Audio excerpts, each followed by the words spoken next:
Hello, I'm back with a video. This video, I'm doing a maths paper. This is a trial, Penang trial. Yeah, it's the maths paper, paper 2. I already did the paper 1. This video, I go through the paper 2. Okay.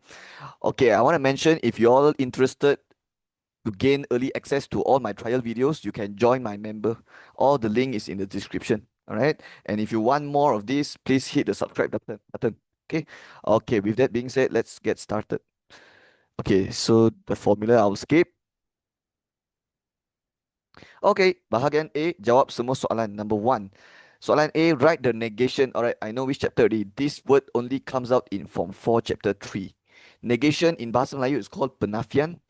So they want you to write the negation of the following statement, then state the truth value. So the question actually wants you to do two things. First is write down the negation. Second is write down the truth value. It means you tulis true or false lah.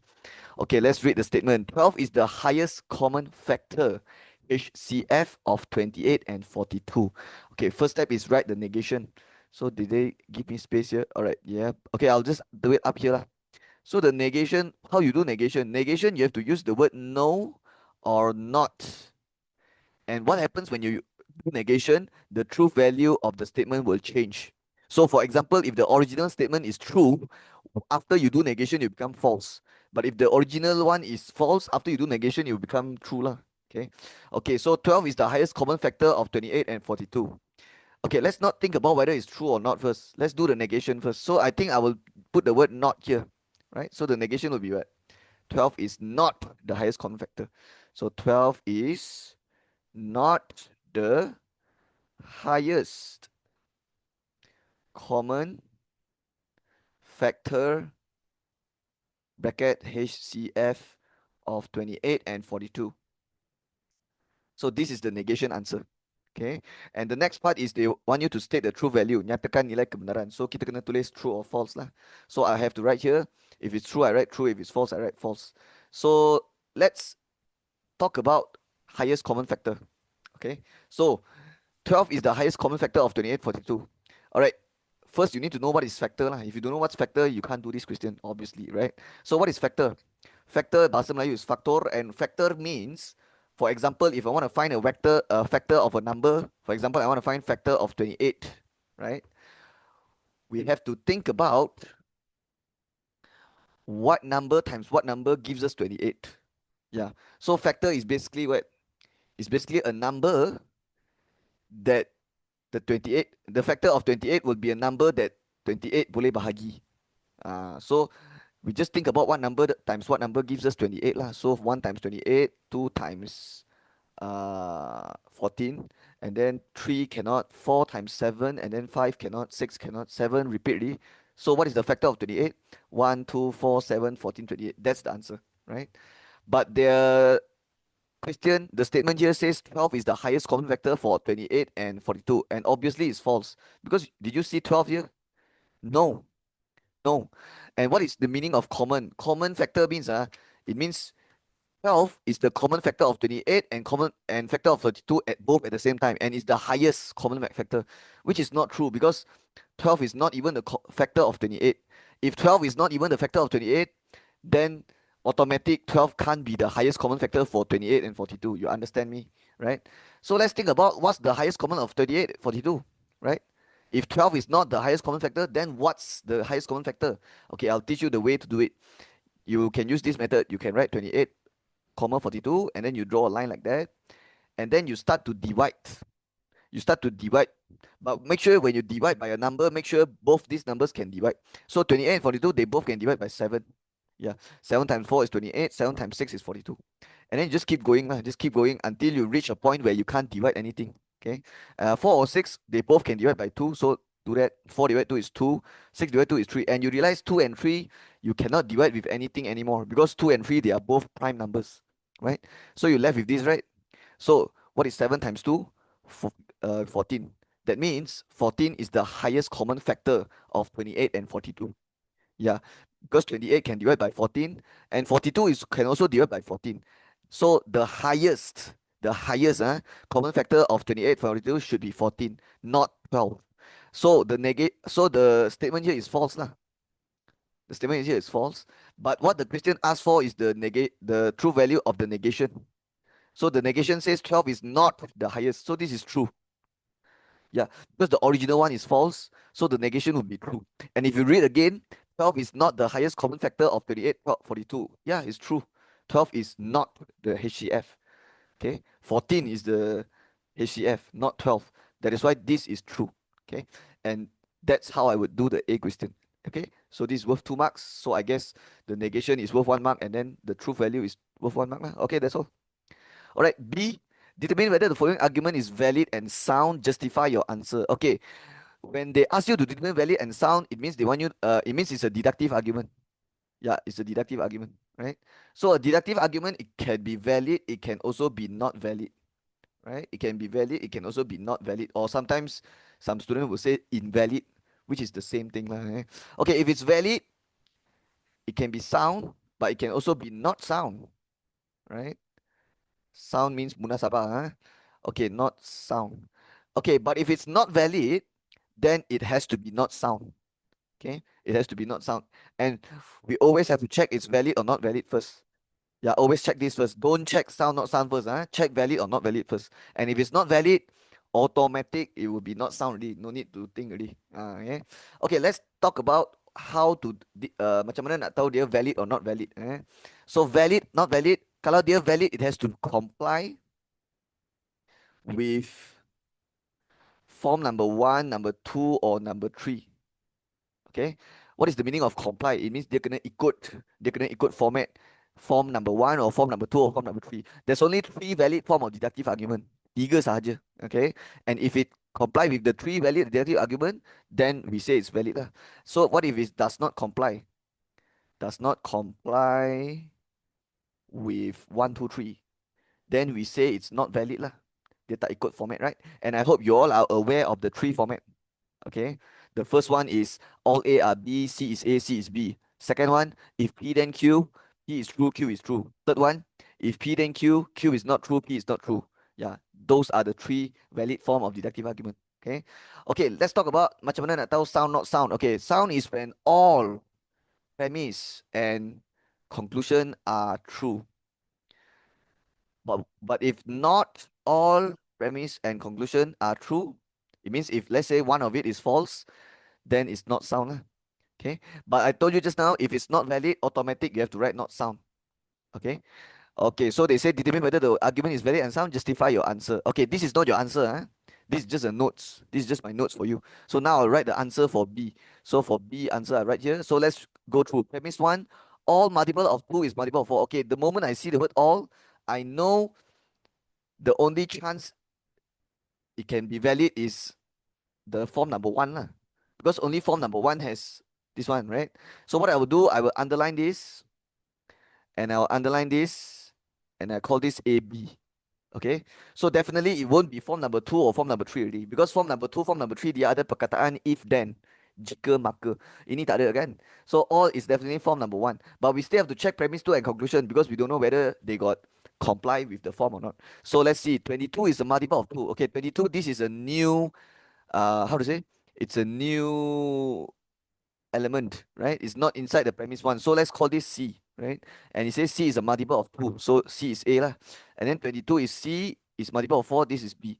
So as you can see, the format is like this: all A are B, C is A, C is B. So this one actually is the form number 1.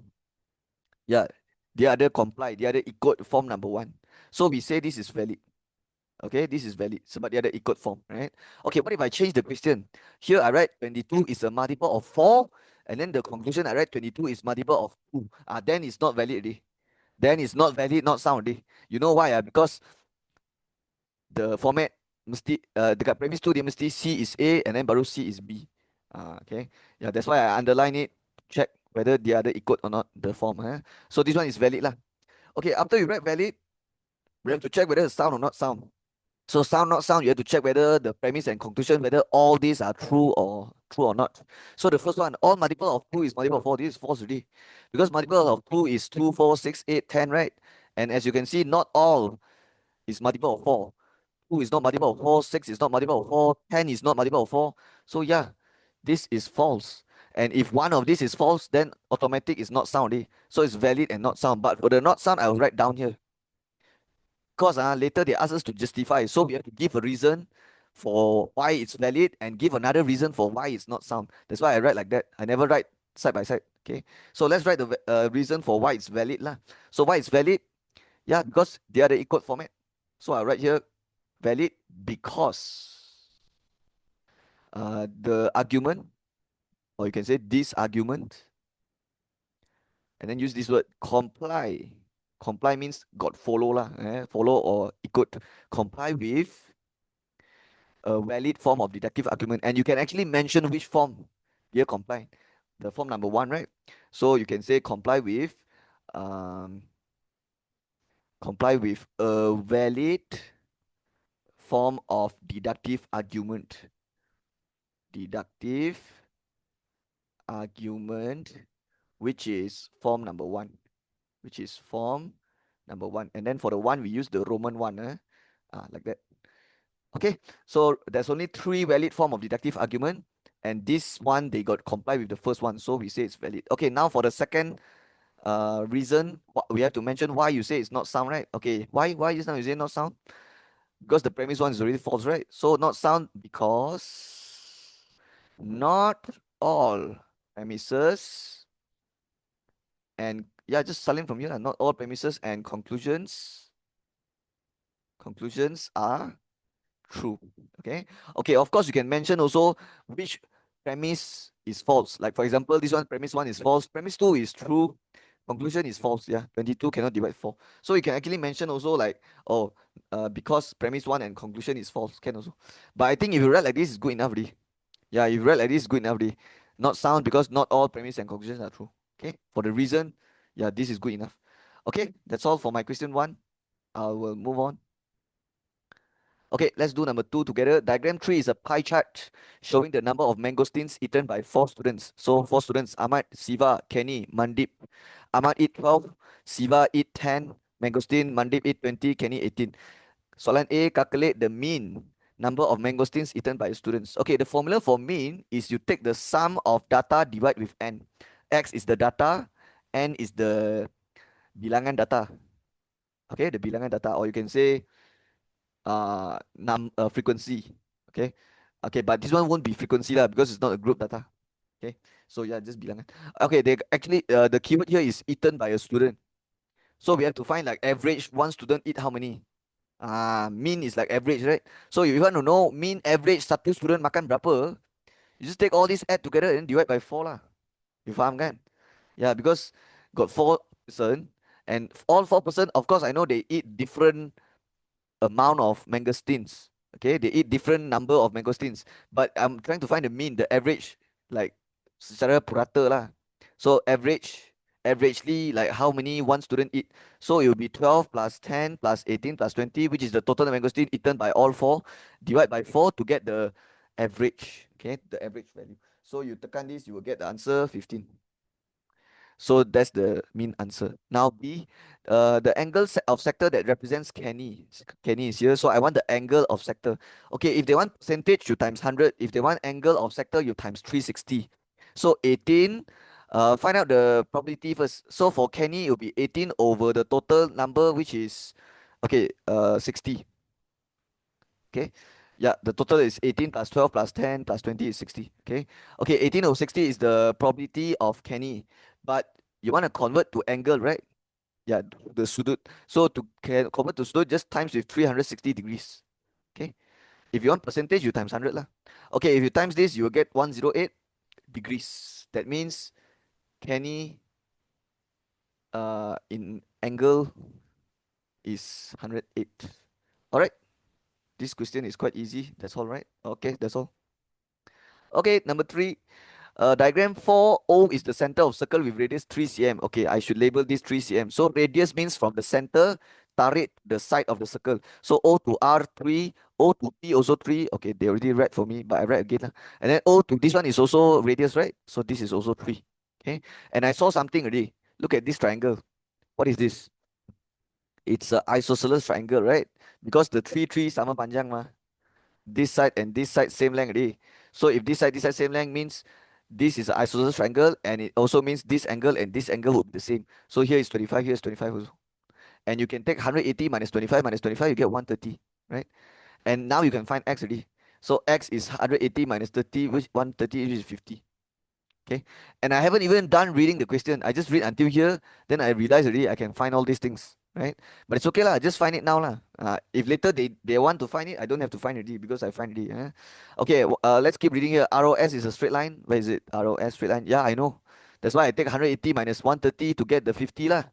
Because straight line means the total angle here is 180. Okay, given that the ORP is 25, okay, I know that already. PS is tangent to the circle. Okay, this is important. What is the meaning of PS is tangent? So, tangent means the line will touches the circle at only one point, and you can see the PS tangent line touches the circle at one point, point P, right? So, if the center tarik to the tangent point here, it will always be 90 degree. Okay, so yeah, so if I have a circle and I have a tangent line, center tarik to tangent point always 90. Doesn't matter where, even if it's here also it's same. Center tarik to tangent point 90, but it has to be from center, not from other place. Dia kena from center baru 90. That is why when I tarik here it will be 90 lah. So that means this is a right angle triangle lah. Yeah, this is right angle triangle. Okay, and right angle, why right angle triangle so special? Because you can use Pythagoras theorem or trigonometry to find the information for the right angle triangle. Okay, but for now let's see what they want first. Soalan A asks for x. I already know that the A answer x is 50. Okay, let's write a bit working lah. So how you get the 50? 180 minus 130 just now, right? So that's the answer. Okay, now for B, the length of RS. So where is RS? It's the length from, where is it? S is here, but where's R? Oh, here, bro. Okay, I think you have to use the right angle to help you. So let me highlight the right angle for you. Let's use yellow color. So this is the right angle, right? So I think you have to find the hypotenuse of the right angle triangle and then plus 3. Yeah, because you want the length from R to S, right? So you find the OS first, which is the hypotenuse, and then plus 3 lah. Because this side I know already, right?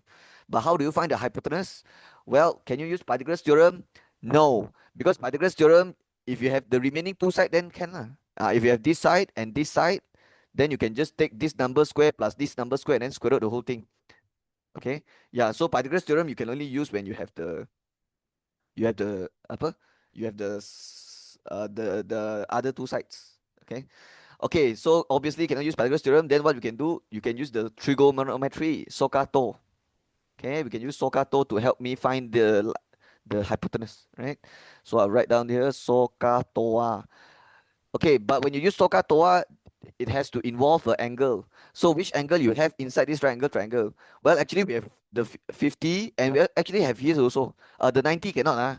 Yeah. We have to involve an angle that is not 90. So you can actually find this angle also, because the full triangle, the full angle total is 180 ma. So 180 minus 90 minus 50, you get 40 here, right? So for my B, I can actually use the SOHCAHTOA, because yeah, I can involve, but it has to involve an angle lah. So you can involve 50 also can, 40 also can, right? Okay, let's say I want to use 50. Let's say I want to use 50. So what you can do, the pan 50 we call it O, the pan 90 we call it H, and then the remaining, this one, the 3 cm, that is the A, right? So the soalan here is which one I want to find, the H, right?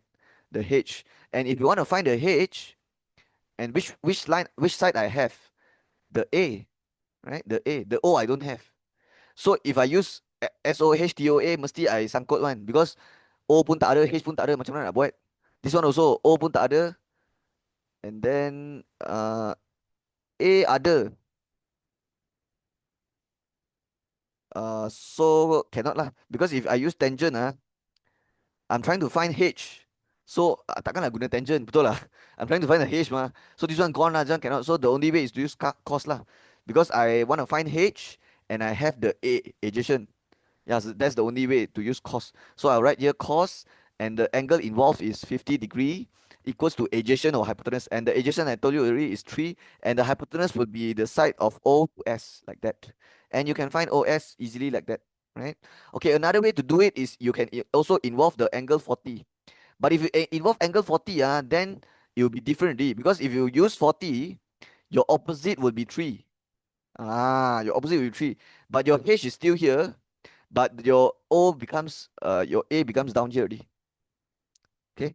If you want to involve 40 lah. So it will be, so if I involve 40, then it will be what? Which side I want to find? H. So definitely don't use tangent, because how can you use tangent to find H? It's not possible. There's no H here. So it's either sine or cos, right? So you want to find H, and which side you have? Obviously the O, right? Remember, your OA switch place already, because now you are using 40 degrees. So for 40 opposite, now this 3 become O already. Okay, because now I'm using 40. So you have O, and you want to find H. So use sine. So if you want to involve use the 40 to find it, you can use sine.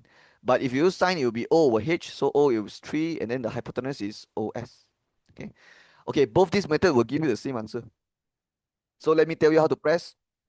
So your OS duduk bawah kan? You nak cari OS tapi you OS duduk bawah. So what you can do, you can bring it up here. And when you bring it up here, it becomes cos 50 times OS equals to 3. So OS equals to 3 divide cos 50 lah. So basically you just, yang bahagi ni hantar jadi darab, and then yang darab ni hantar jadi bahagi. So they just switch place. So your OS will come out from here. This one also you do the same. 3 over sine 40. So now your OS will give you. So trust me, you'll get same answer for both. Okay, 3 over cos 40. What is the answer? I mean cos 50. Silap. Okay, let's write in 4 significant figure. 4.667. Kita tulis dalam 4 angka bererti. Okay, the other one, 3 over sine 40. Do you get the same answer? Okay, I'm pressing my calculator. Yes, I get the same 4.667 cm. Okay. Okay, so nak buat macam ni pun boleh, buat macam ni pun boleh. You choose one lah. Okay, yeah, just choose one. Okay. But in exam, don't do both. Yeah, just do one.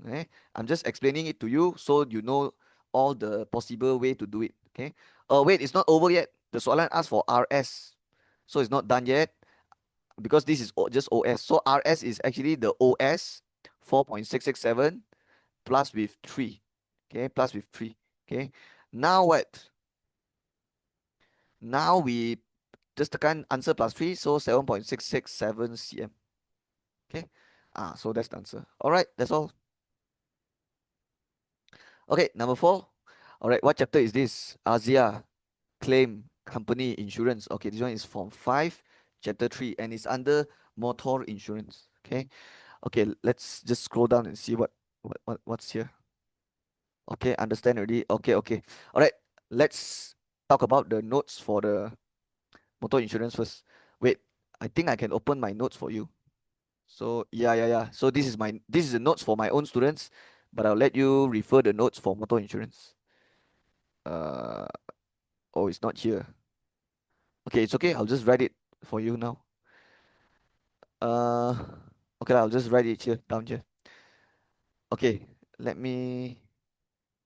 Okay lah, let me just write it here lah. So, for motor insurance, first you need to know the policy. First policy is comprehensive policy. Okay. And to calculate the basic premium for comprehensive, first you have to refer your motor tariff. After you get your motor tariff, you have to plus with bracket sum insured minus 1,000 divide 1,000 and then times with 26 or 20.3 depending on where you duduk lah. Kalau Semenanjung, then it's 26 ringgit. And then kalau 20.3 is when it's Sabah Sarawak. Okay. So later the location we have to tengok betul-betul lah. If they ask for basic premium for comprehensive.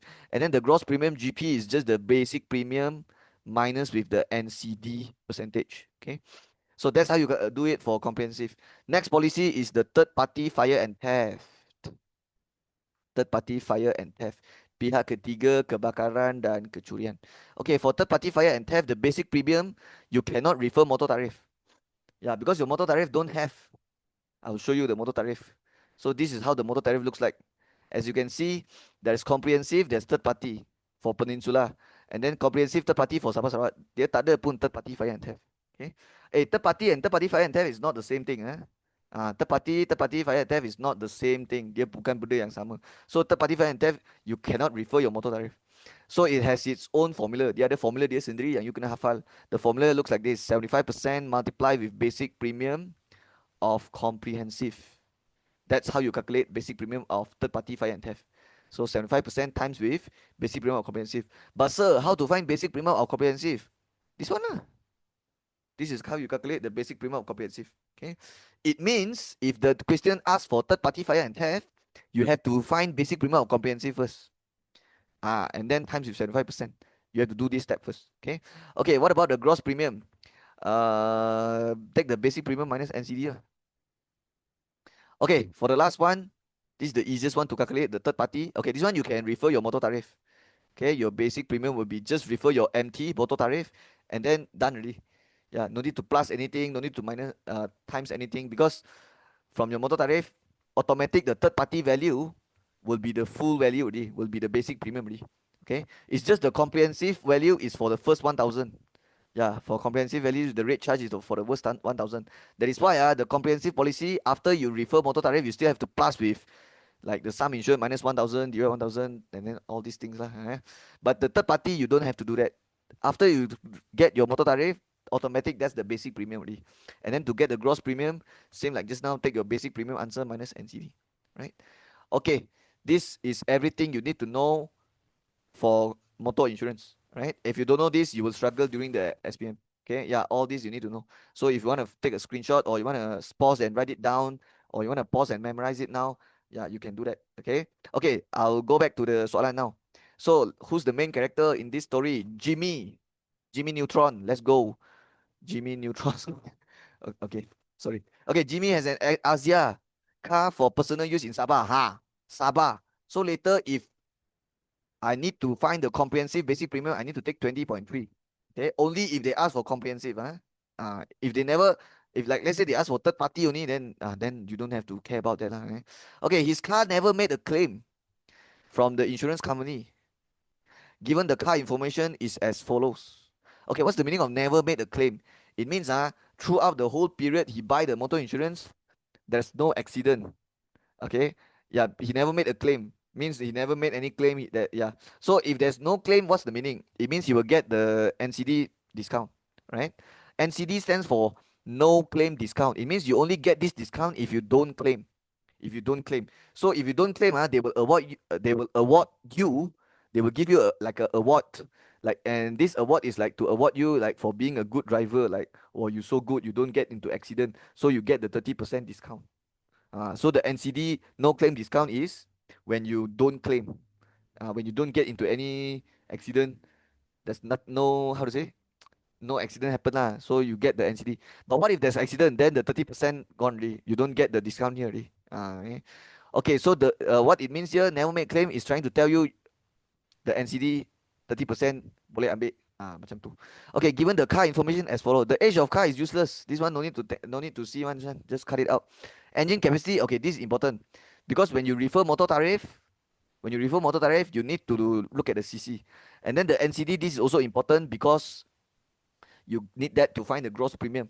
Okay, and also they already said never made the claim. It means, yeah, you have to include the 30% in your calculation, and then the amount to be insured. This one is the sum insured lah. The sum insured. Okay, so it's 45,000, and you need this for the basic premium comprehensive. Remember, basic premium comprehensive, you need the sum insured. Then it's here, ma. Right? So all these are important. Now it says what? Calculate the gross premium for Jimmy's car under the third party fire and theft if the basic premium of comprehensive is 1113.20. Okay, I get it now. So they want to find gross premium of third party fire and theft. So it means I have to do this calculation. I have to do this one, right? But first, I need to get my basic premium first. I know the question asks for gross premium, but you need to get your basic premium. So how to get your basic premium of third party fire and theft? According to what I write there, I have to take 75%, multiply with the basic premium of comprehensive, right? But how to calculate basic premium of comprehensive? I have to do this, right? I have to do all this. But, do you realize they never give you the motor tariff? Yeah, they never give you the motor tariff, right? And you know why? Because they already calculate the whole thing for you. You remember here, they says basic premium for comprehensive is 1113.20, right? It means I can straight away masuk here already 1113.20. Okay. But sir, I thought just now you said you fund comprehensive, you have to check the 2620.2 and the sum insured and then motor tariff. Yes, yes. But here they already mentioned basic premium of comprehensive is 1113.2. It means they the 1113.2 is after you do all this lah. After you do all this blah blah blah blah blah, the answer comes out is the 1113.2. That's why you don't have to calculate already. Okay. So sir, what's the use of this? No use, no use. Yeah, the engine capacity is no use already. It's just there to confuse you. Yeah, because they don't even give the motor tariff, right?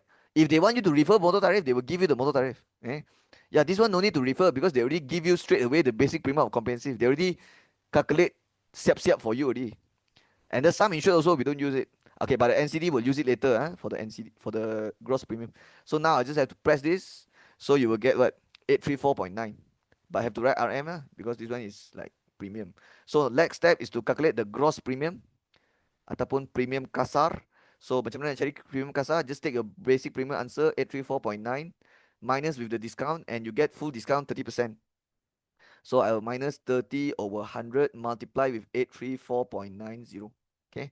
Okay, press this whole thing, you'll get RM 584.43. So that is the answer. That is the gross premium for third party fire and theft. Alright, that's all. Okay, let's do B. Yusri's car hit another car in an accident and he was found at fault. Okay, so Yusri is the first party here. He hit another car and the other car that will be the third party. And he means Yusri. Yusri was found at fault. So Yusri bersalah. As a result of the accident, both cars were badly damaged and the driver of the car, which is Yusri, oh no, the driver of the car that Yusri hit suffered a broken leg. It means the third party suffered a broken leg. Yusri wants to make a claim for damage to both cars as well as the cost of treating the driver injuries. So Yusri is the first party here and he got into accident and the third party suffered a broken leg and you want to make a claim for the damage to car and also the cost for the third party injuries lah. So based on the scenario above, state the claim that Yusri can make to his insurance company if he insures his car under a third party policy. Okay, this one actually you got learned in the Form 5 chapter 3. Yeah, so there's 4 policy, right? You have act policy and third party policy, which is slightly better than the act policy, and then you have the third party fire and theft. I just write short form. And then the last one is the comprehensive policy, which is the best, the policy with the most coverage. All these policy have different coverage. Okay, act policy dia punya coverage satu saja. Third party you have 2 coverage. Third party fire and theft 3 coverage. Comprehensive have 4 coverage. Okay, okay, I'll open my notes for you. Okay, because I want to explain using my notes. So let me show you what I mean by that. This pink color table. Okay, this is taken from your textbook. This is taken from textbook. So let's read together. Motor insurance provides coverage against any loss or damage related to use of motor vehicle. The table below shows 4 types of motor insurance that cover your vehicle. So you can see act, third party, fire theft, comprehensive, and they all have different coverage, right? And here it says first party is the driver, second party is the company, third party is the other individual that are involved in an accident. So all this you can read yourself. So let's go through the coverage together. So first policy is the act policy, and it only covers the liability to the third party due to injury and death. Liability is like loss lah. Okay, like loss. So it's like loss to the third party due to injury and death. So it means act policy will cover that. The third party injury and death, right? And then for third party, it will cover the same thing, but plus with another coverage, which is loss of property suffered by third party.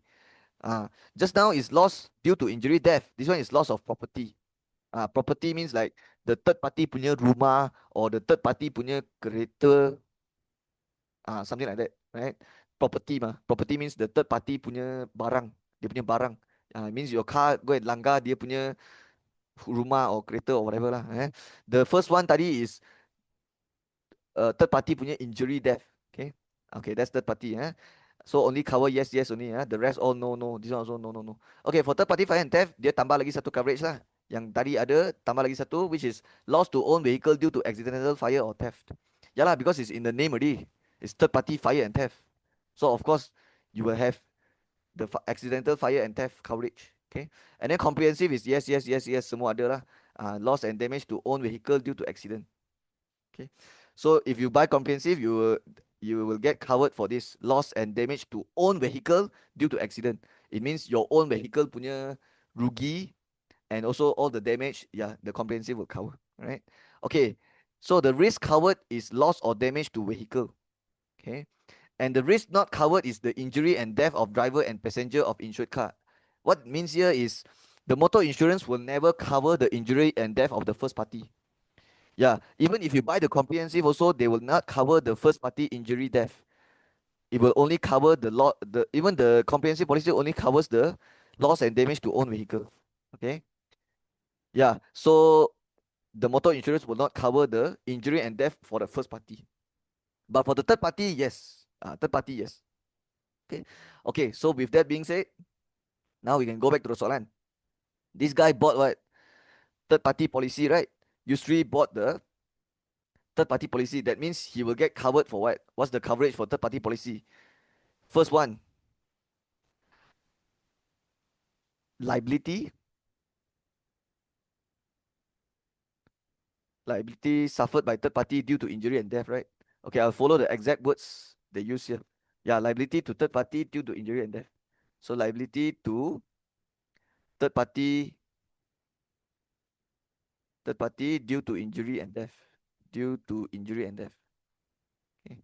So state the claim that usury can make. Yeah, this is the claim lah. Liability due to injury and death. Yeah, because the third party suffered a broken leg, right? So if he insure for third party policy, yeah, he can. Yeah, this is one of the coverage due to injury and death because he broke the leg, right? The third party. And another coverage is the loss of property. The loss of property suffered by third party. This is the third party punya creator or yeah, because the third party creator also badly damaged, right? Yeah, so loss of property suffered by third party. Okay. Okay, let's go and look through the notes again. So you can see here loss of property suffered by third party. Because this guy is by third party policy, so it's only these two, right? These two coverage. Okay. Okay, hope you understand. And make sure you remember also. But this one is a bit rare lah. They ask sometimes. Most of the time they won't ask you to. In exam they don't ask the coverage. They usually ask about the calculation. They usually ask about like the calculation, the motor tariff, find out the basic premium, gross premium. Very rare they ask you to ask for the coverage. But I see it happens a few times. Like in paper one, they ask also like what's the about the coverage. So make sure you know a bit also lah. Jangan tak tahu langsung lah, know a bit also. Okay, so I'm done with this question. Let's continue. Okay, number 5. What chapter is this? So the graph here is a quadratic parabola curve. So this is definitely from 4 chapter 1, the quadratic chapter.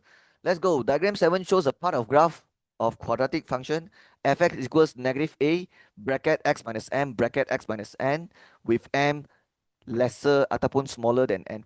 Okay, don't expand this. Don't expand this. If you expand it, it will become general form, which is good because usually we want our equation in general form, but don't. You know why? Because this equation is already in what we call a intercept form. Yeah, this is what we call an intercept form. What is intercept form? Intercept form means you can get your x-intercept right from your equation, straight away from your equation. Okay, and let me tell you how. Because whenever you find x-intercept, or you can say the roots, x-intercept or the roots, you usually sub y equals 0. Yeah, because that's how you find x-intercept, right? You just sub y 0. Okay? So when you sub y 0, what's going to happen? The negative a will disappear.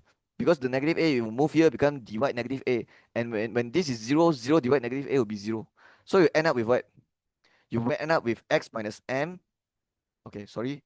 So I'll just write here when your fx ataupun your y equals 0, your x minus m, x minus n will be equals 0. Understand? So your x-intercept will come out as positive m and positive n. But since your m is less than n, so your m has to be what? The negative 1 lah. And your n has to be what? The 4 lah. Because from the diagram, you can see your roots, your x-intercept is negative 1 and 4. So m is the smaller number, negative 1, and then n is 4. And I didn't even read what the question wants. So let's read. Calculate the value of mn. Okay, so that's it. So this is my question 1 and question 2 combined already. M and n. Okay. Now for my question 3, they ask for the value of a, which is this a right here. Okay, for this a, how you want to do it? Okay, just sub everything lah. Just sub everything inside. Sub the x, sub the y, sub the m, sub the n. That's all. Yeah, sub everything inside. Yeah, because you want to find a ma. So if a is missing, just put in every other the all the other unknown, just substitute with a value. Okay, but you cannot sub with any value. So let's say okay, let's write down fx first. The negative a, the a later I want to find, but I know my x minus n will be x minus negative 1, which is x plus 1. X minus n will be x minus 4, like that, right? But if I want to find a, do you agree I need my x and y? Or you can say x and fx, right? Why? Because yeah, you want cari a ma. So you just masuk x y, then can cari a already lah. But the x y you will ganti with what value? The xy you will ganti with any point that passes through this curve. Okay, you can choose any point, but make sure it passes through the curve. Okay, passes through. So which point you can choose? All right, you can choose this point right here. Okay, this coordinate is 0, 4. Okay, don't choose the 4, 0. Don't choose the 4, 0. You know why? Because when you choose 4, 0, your x will be 4, your y will be 0. And imagine if you sub your x4 here. What is 4 minus 4? 0. And then 0 times this will be 0 also. And then 0 times negative a will be 0. But I want to find a. You find I want to find a. That is why you should not sub your x with 4.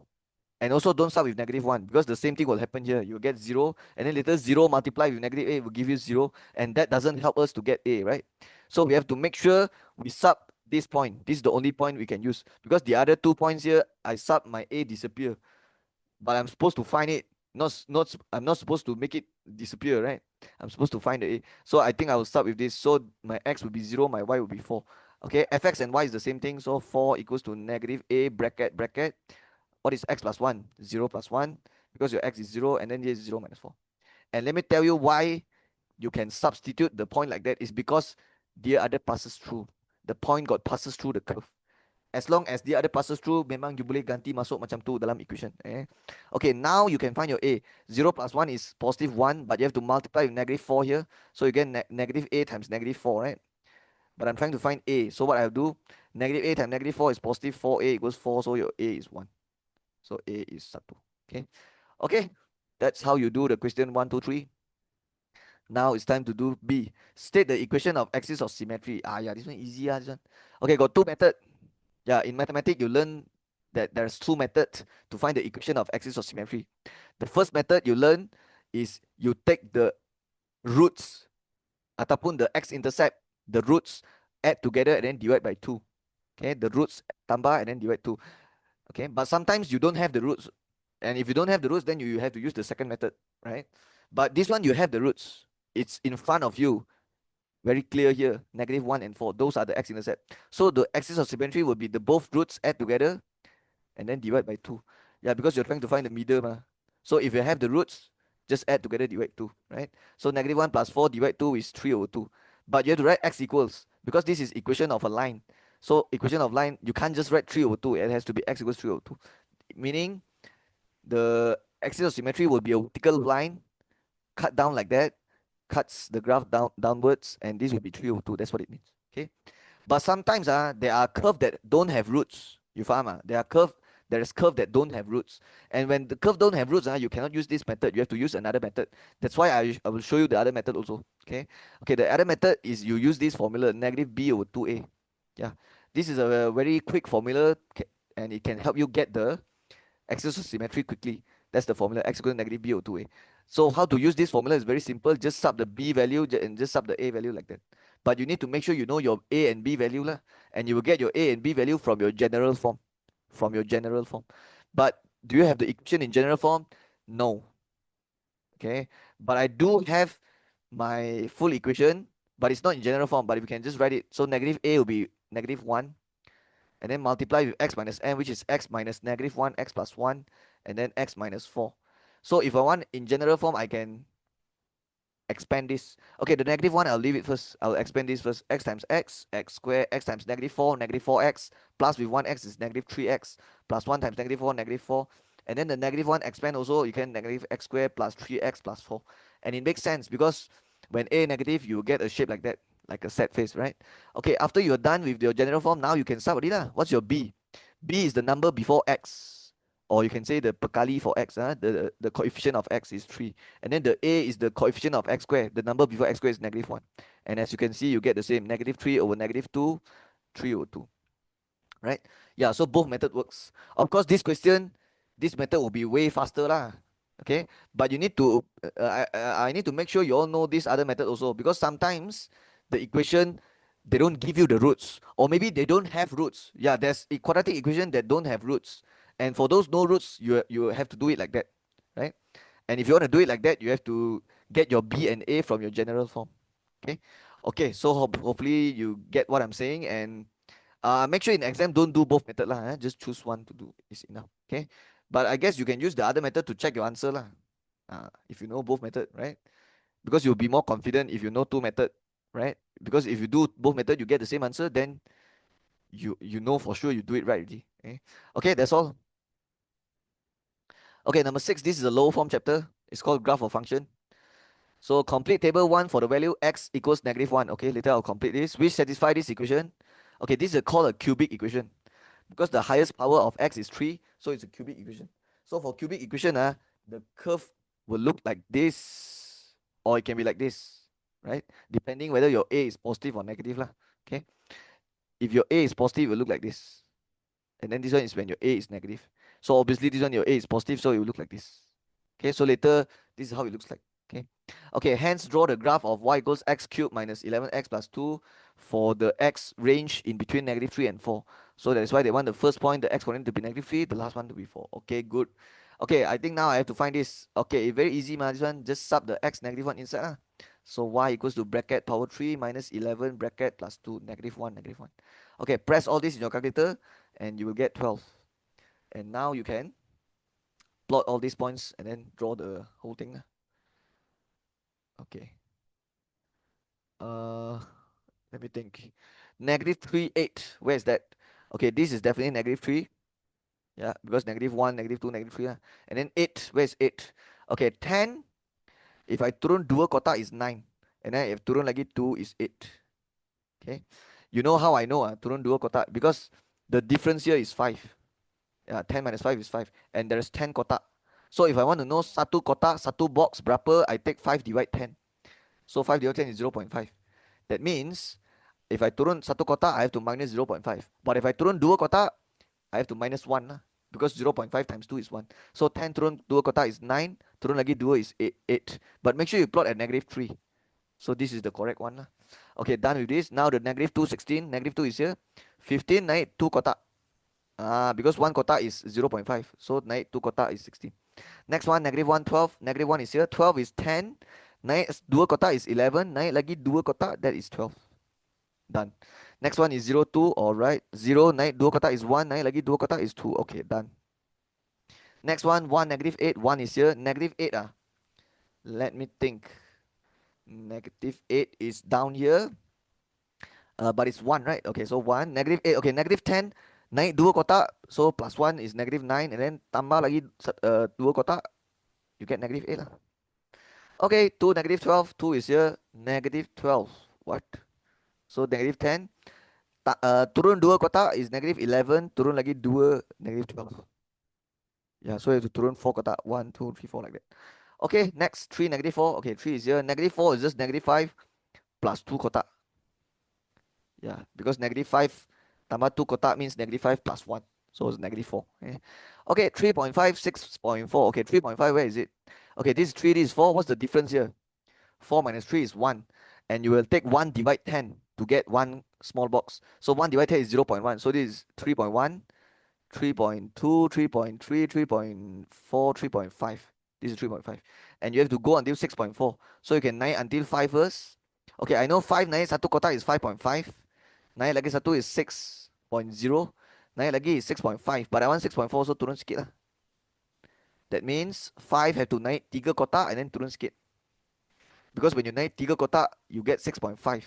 Then turun sikit 6.4 lah. Okay. And make sure you plot at 3.5, which is 3, 4 exactly middle. 2, 3. Yeah. Okay, last one, 422. 4 is here, 22 20 naik 4 kotak lah. 1, 2, 3, 4. Okay. So 20 plus 2 kotak is 21, tambah lagi 2. Okay, now can use my free hand to draw the graph. Okay, have to use free hand. This one cannot use ruler. If you use ruler, wow, very funny one. Like, what is this? Cannot. So you cannot use ruler, you have to use free hand. And I told you already, the shape of the graph will be like this. It will be a curve. Okay, it will be a curve. Okay, I will always draw the hard part, the difficult part first. The difficult part to draw is the curve part, right? So I'll draw this and this first. Okay, the rest, the rest I will draw it afterwards. So let's draw this. So I need to make sure it's smooth. Okay, so something like that. Okay, rest here a bit and then go down. Okay, not okay lah. It's not too bad lah. I think it's fine. Okay, actually it's quite bad. So let me draw it again. Just make sure it looks natural lah. Okay, maybe I go up a bit, then baru I go down. Okay, this looks fine, and then go down. Okay, but this line is a bit weird. Okay, maybe I start drawing from here.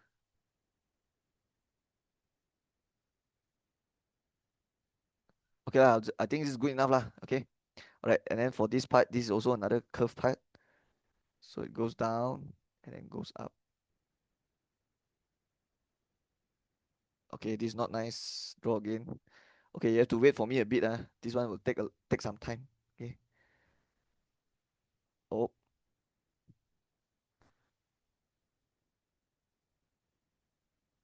okay. You all can draw nicely yourself lah.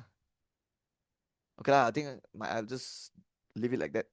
Okay, if you want to draw nicely, you can draw it nicely in your own paper. Okay, so this is how it looks like, and always write the equation after you're done.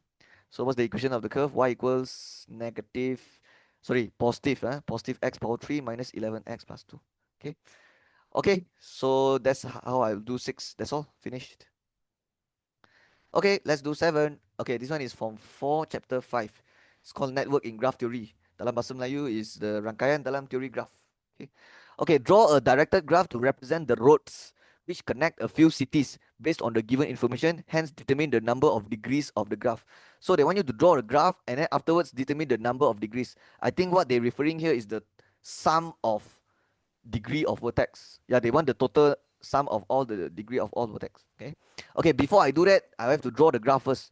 Okay, I always teach my student this same. I always tell my student this. I said, whenever the soalan asks us to draw graph, you better look carefully whether they want directed or undirected, and then weighted or unweighted. Because if they say directed, then you forget to put the arrow, then gone already, right? Then it's like you don't get full marks, right? So look carefully what graph you are drawing. It's not a normal graph. It's a directed graph. So that means later all the line has to be one way, and you need to put arrow to show the direction. Yeah, to show that it's the one to show that it's one way. And also if it's directed graph, the K to L here means what? It means K is the initial vertex, and then L is the terminal vertex. Okay. If it's directed lah. If it's undirected, then yeah, we don't care about who's initial, who's terminal, because undirected dia tak ada one way, dia tak ada direction. So kalau tak ada direction, you don't have to put arrow, so it doesn't matter. Like, yeah, just draw a line K to L. That's all. Don't even have to care about the arrow. But if it's like that, if it's directed, then you have to know the order is actually very important, right? The order they write the vertex will affect the direction. So if I write K to L, K comma L, it means K is the initial, L is the terminal. Meaning, when I join K to L, the arrow have to go from initial to terminal, K to L like that. This is the correct way. Next one, L to M. Take your ruler, join L to M, and then the arrow have to go L to M lah. Next one is M to N. So M to N. So, and I'm drawing the arrow at the same time. The arrow have to follow the order M to N. Same thing here, M to O. Let's go. M to O, draw. And the arrow has to be like that, pointing to O, because O is the terminal, M is the initial. Okay, N to P, let's go. N to P, just do like that. And then the arrow going to P. The last one is PQ, which means the arrow going to Q. So P to Q, arrow going to Q. Okay, Remember to put the arrow. If you don't put arrow, you will not get full marks because they already say draw directed graph. Okay, now we are done with this. Now the final thing is determine the number of degrees of the graph. Okay, they never mention it. They should mention the word sum, or at least mention the word total to let us know that they want the sum of degree, right? Yeah, so I don't like how the Christian say it here. Okay, they should say determine the sum of number of degrees, or you can say determine the total number of degrees.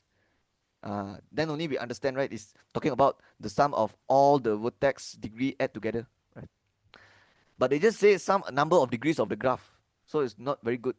So actually, it's the sum lah. So the symbol is like this: sum of degree of all vertex, like that. Okay. All right. The sum of degree vertex formula is 2 times NE. 2 times number of edges. So you can just count how many edge.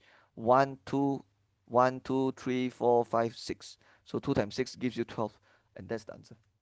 Okay. All right. If you do it slowly, you can also get the same answer. Do it slowly means like you go to go to this vertex and then check got how many degree lah.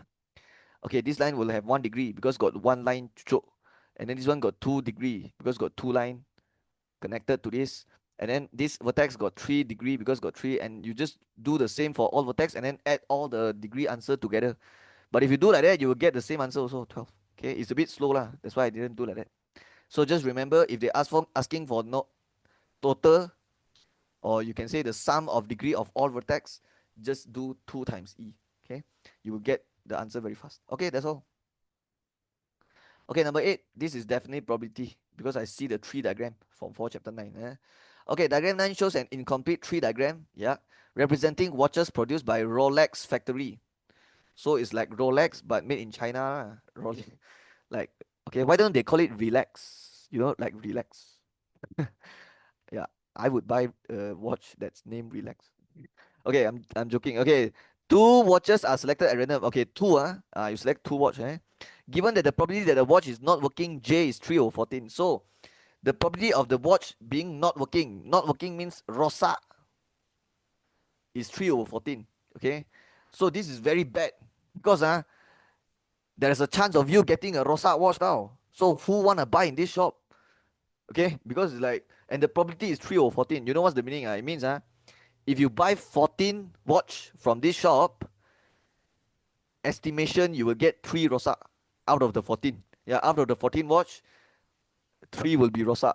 Roughly 3 will rosak.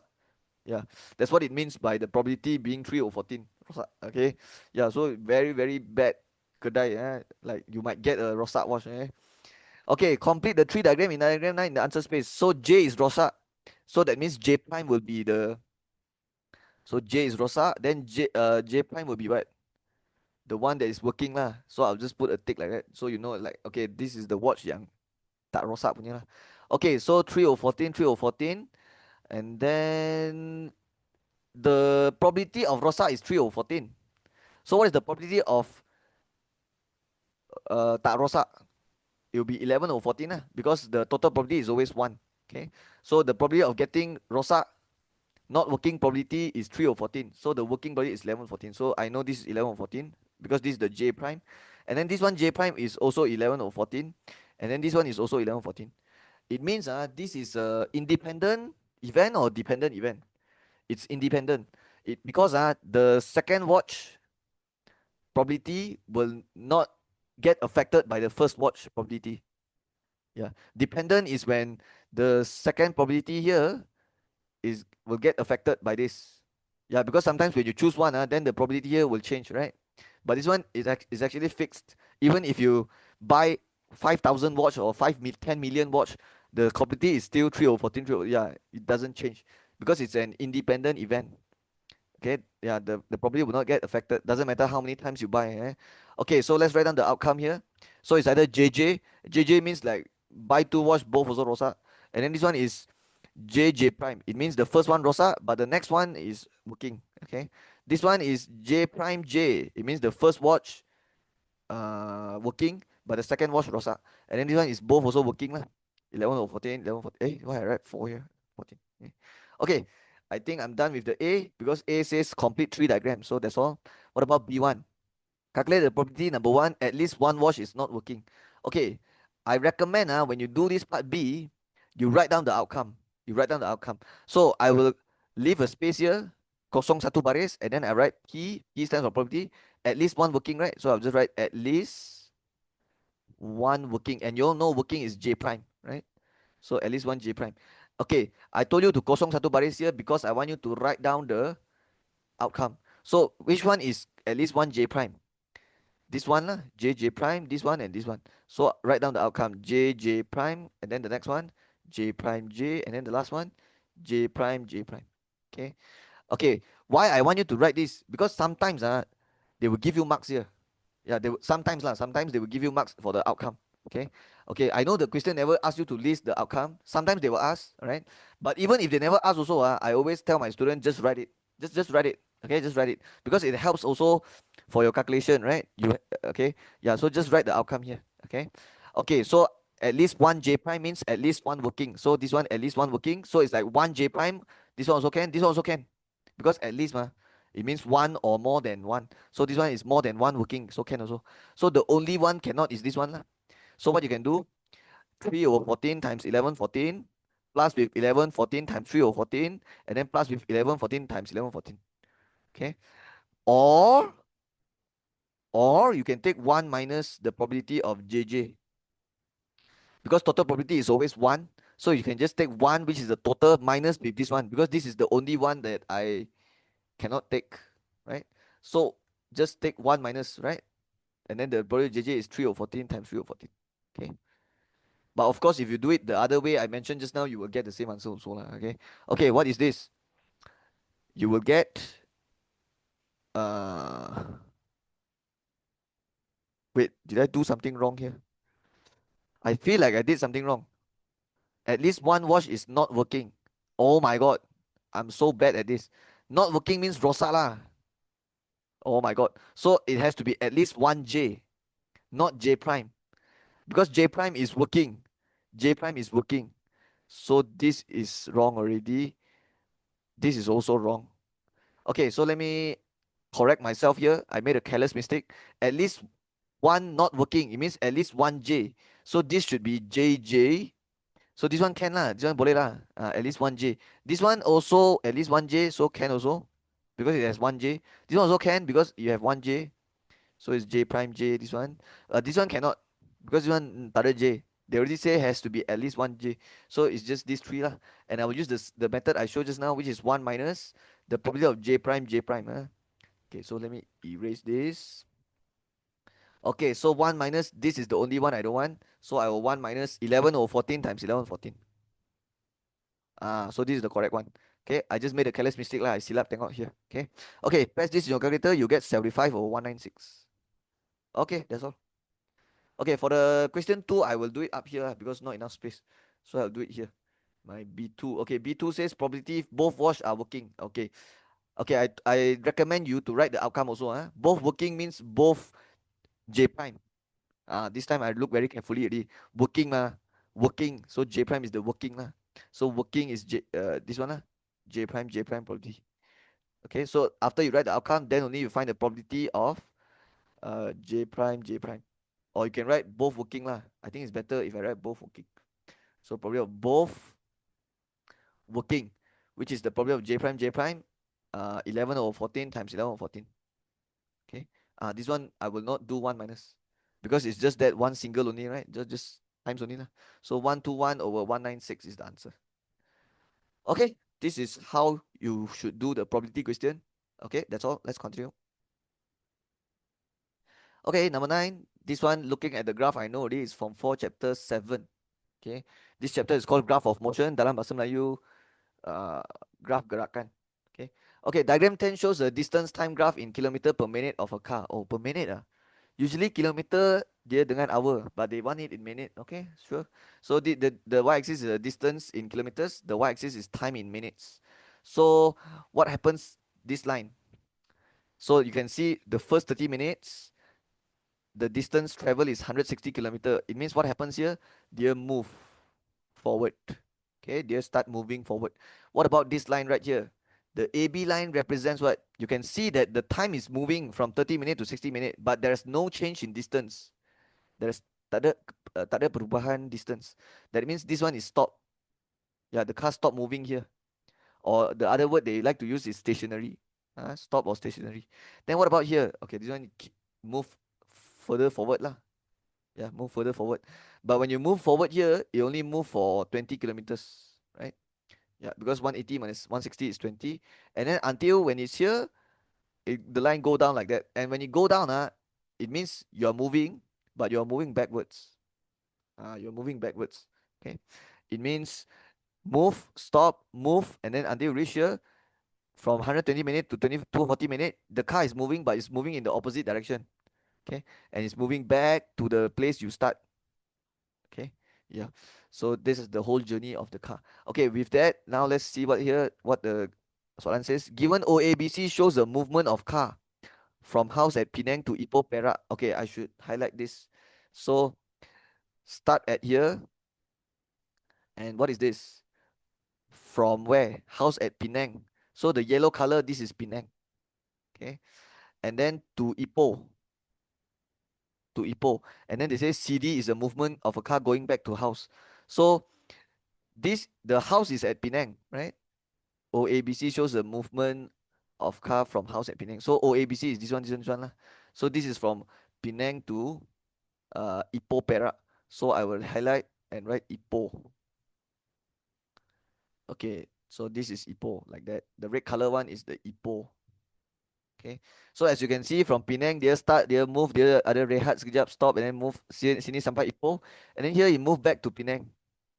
Okay, that's why they say CD is a movement car going back to the house. Yeah, this CD lah is moving back. Okay, now let's do A. State the period of time in minutes the car stopped at the rest and relaxation area.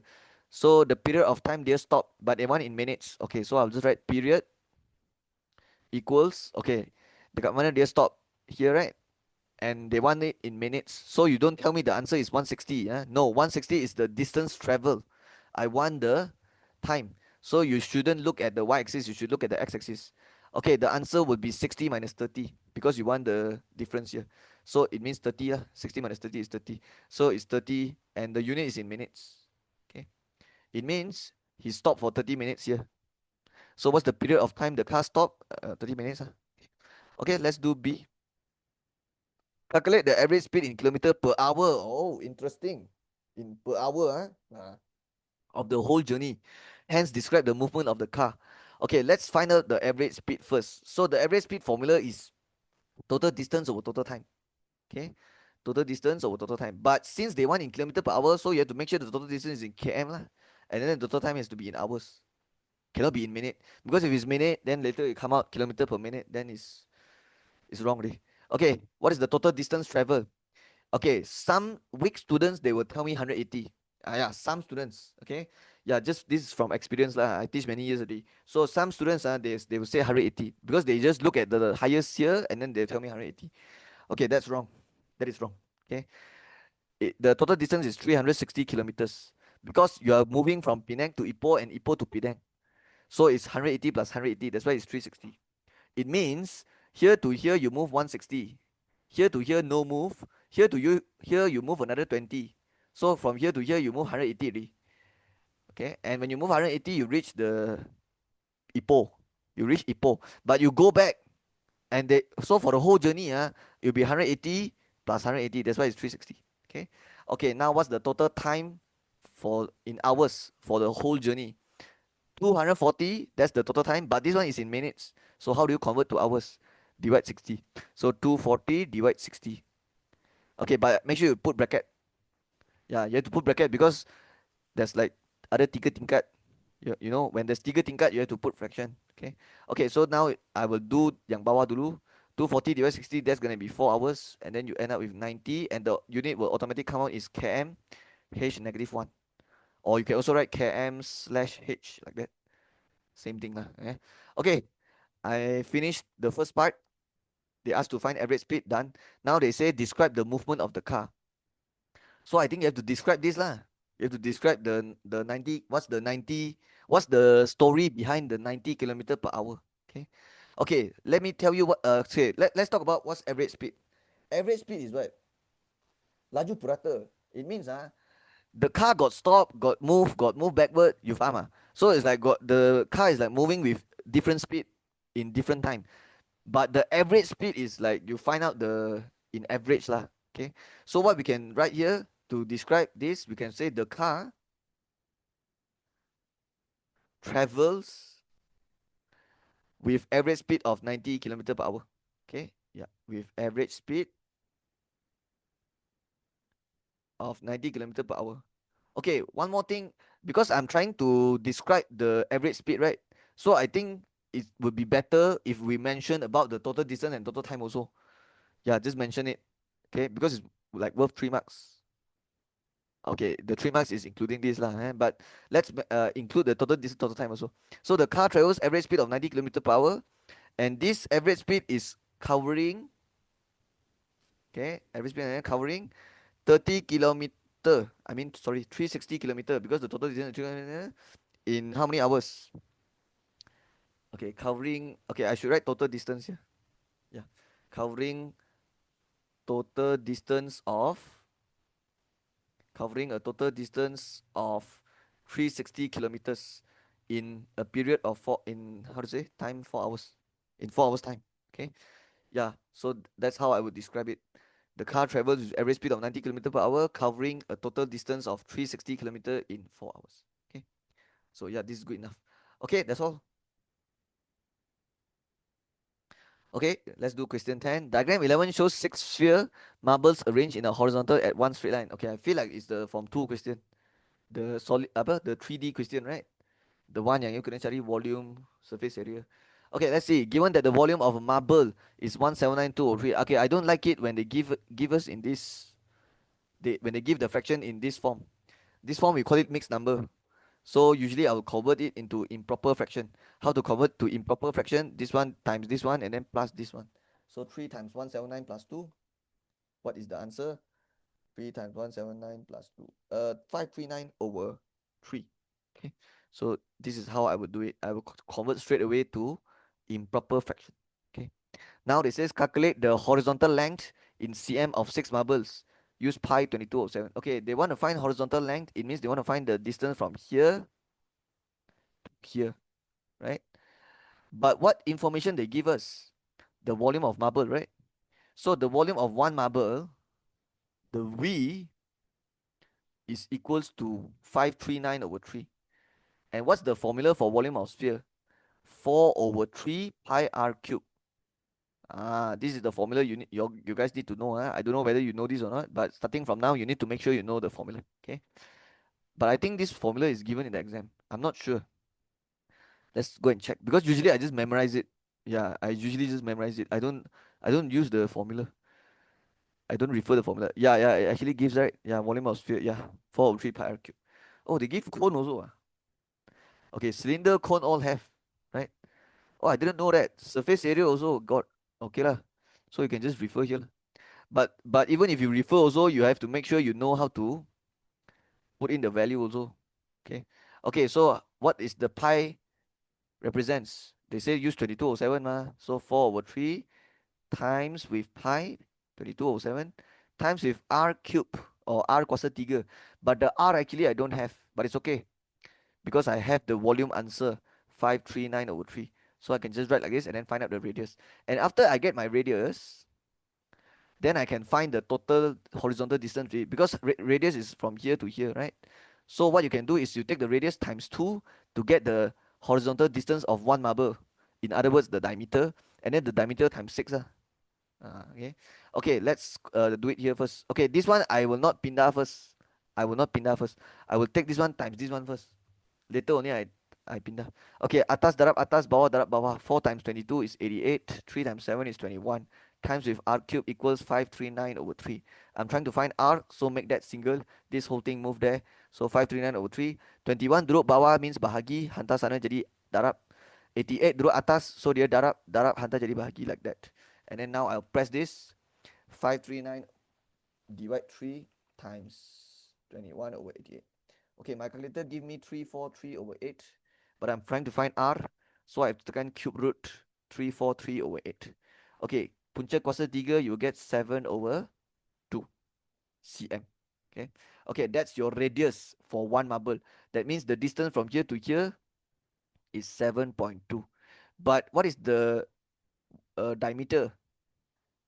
So they're asking for horizontal length of six marbles. So I'll write here horizontal length equals, okay, the horizontal length for six marble will be what? 7.2. First you times 2 first, because you're trying to get for one marble, the horizontal distance for one marble, and then times 6, because there's 1, 2, 3, 4, 5, 6. Okay, or you can say 7.2 times 12 is the same thing. Okay, you'll get 42. And then don't forget to write the unit, which is centimeters. Hey, wait, why I, why, hey, 7.2 oh my god, oh my god, Junhao, are you okay, bro? This is 7 over 2 lah. Oh my god. In exam, don't be like me. What is this? What is this careless mistake? 7 over 2, dear to 7.2. Wow, you very smart, You I'm talking about myself, Okay. Okay, sorry. It's 7 over 2 times 2 times 6. So cut it should be 42 cm, yeah. Okay, so yeah. Uh so it's 7 over 2, not 7.2 lah. I made a careless mistake. Okay. Okay, that's all. Hope you understand. Alright, let's do 11. Okay, bahagian B jawab semua soalan. Okay, 11. This one is transformation. Yeah. Form 5, chapter 5. Okay. Okay, in bahagian B, paper 2, paper 2, bahagian B, maths paper, they will always have one question, transformation. Always. Okay. Transformation mesti ada. Okay. The other chapter, that one is not sure lah. It's not fixed. But transformation confirm always have one. Yeah, this is the chapter that is fixed always in bahagian B. Okay, they say diagram 12 shows point S on Cartesian plane. So I can see it here. Okay, let's write down the coordinate now. 4, 2, right? So I'm sure this point will be useful later on. So for now, let's read the whole thing first. Okay, transformation 3 is a translation negative 4, 2. Okay, the way I teach my student is I always tell them, whenever they give you like a transformation like that, you want to get ready for later, right? And how you get ready for translation, you will write the arrow now here, the arrow, the direction. So the negative 4 is moving to the left, the 2 moving up. Okay, yeah, because the atas number is for horizontal movement, and if it's negative, it's going left. And then the bawah number is the for the vertical movement, and it's positive, so it's going up lah. Okay, transformation R is a reflection in line y equals 4. So what I will do now is I will draw the line y equals 4. Okay, yeah, just draw it now. Okay, so this is y, this is 4. Just draw a horizontal line like that. Okay, I still haven't do the reflection yet. I'm just preparing for later. Yeah, I'm just getting ready. Okay, I'm just getting ready. So yeah, just get ready now. Okay, now it says transmission P is a clockwise rotation, 90 degree above center 6 3. Okay, how do you get ready for rotation? You draw a cross. You draw a cross. Okay, I'll use different color, maybe a bright green color. Okay, I will draw a cross at the center 6 3. So where's 6 3? 6 is here, 3 is here. So the rotation cross will be here. Okay. Okay, draw a cross like that. 6 3. Wait, no. Yeah lah, correct 6 3. Okay, so this is the cross. Okay, and I always tell my student, for rotation, after you draw the cross, make sure you go to the cross up here, you do the arrow, you write down the degree of rotation, the angle. So it says 90 degree clockwise, right? So 90 degree, and then clockwise means ikut arah jam. So you put an arrow like that. Okay, these are all to get ready for later, because later when I do rotation, I need the information, I need all these things, right? So I tulis siap-siap dulu. Nanti bila kita buat, baru kita tengok. Baru kita apa buat lah. Okay, after doing all this, now we have to read this line. This line is very important. This line is very important because they will tell you siapa object, siapa image, right? And also they will tell you nak cari object or nak cari image. So let's read here. State the image of point S under the following transformation R and PT. Okay, state image, state image, state image. It means S is what? Object lah. State image of S means S is the object. So if S is the object, it means you have to start from S lah. Okay, so your question 1 will be what? Start from S. Your question 2 also start from S, because S is your object. But for question 1, there's only one transformation, there's only one arrow. For question 2, there will be two arrow, because there's two transformation. Okay, okay, question 1 you have to do transformation R, and then question 2 you have to do transformation PT. And if they say PT, you have to do T first, and then baru buat P. Okay, yeah, this is how you should write it in the exam. Okay. Oh, one more thing is don't just write this answer and this answer for them. You have to include this answer also. That is why write exactly like me. Don't change your booking. Today's exactly macam ni. Okay. Okay. Oh, one more thing I want to mention. Sometimes they will say state object of S. That one is like a bit more harder one. Because if they say state object of S, it means S is the image already. That means your S is not in the beginning, it will be at the end, and you have to do the transformation in reverse. And when you do translation in reverse, you have to change sign, and then clockwise in when you do rotation in reverse, you have to change the clockwise to anti-clockwise, and so on lah. Yeah, that one is like a bit harder one lah, because that one is like bagi image cari object, right? Okay, but for this one you don't have to do the transformation in reverse, because this one is they give you object and they ask you to find image, so you just, yeah, just follow the arrow, just do it normally. Okay, let's go. Start from point S, which is a point here, and do R. Okay, I already forget what's R, but we can butcher a bit here. Reflection in the line y equals 4. But I already draw the line just now. It's the red color line, right? So point S reflect the red color line. So first we have to count the distance from this point to the line first. So it'll be 1, 2. So after reflect, it will be 2 units away from the line also. So 1, 2, this is the answer. 4, 6. So right 4, 6 here, and you will get marks here. Okay, you will get marks here. Okay, next one. Start from point S. So I have to reset. Go back to point S. This time I want to do T followed by P. Okay, T first. Translation negative 4, 2. Okay, the fast way to do it is take the X coordinate plus with the number on top, which is negative 4. So 4 minus 4 is 0. And then 2 plus with the bawah number, 2 plus 2 is 4 like that. Yeah, that's the fast way. But if you want to kira the kotak, can also. Negative 4, 2 means you count to the left 4 kotak, 1, 2, 3, 4 like that. And then 2 go up, so 1, 2. Yeah, you get same also, 0, 4. You see? Sama saja mah. Okay, so this is where I end up, 0, 4. Now the 0, 4 have to do P. And what's P? Clockwise rotation 90 degree above center 6, 3. Okay, so the arrow is going there. So how to do rotation? Okay, I have to refer the green color cross lah. Because you remember when I get because when I get ready for the rotation, I did the cross at the center. Okay. Okay, how do you do rotation 90 degree?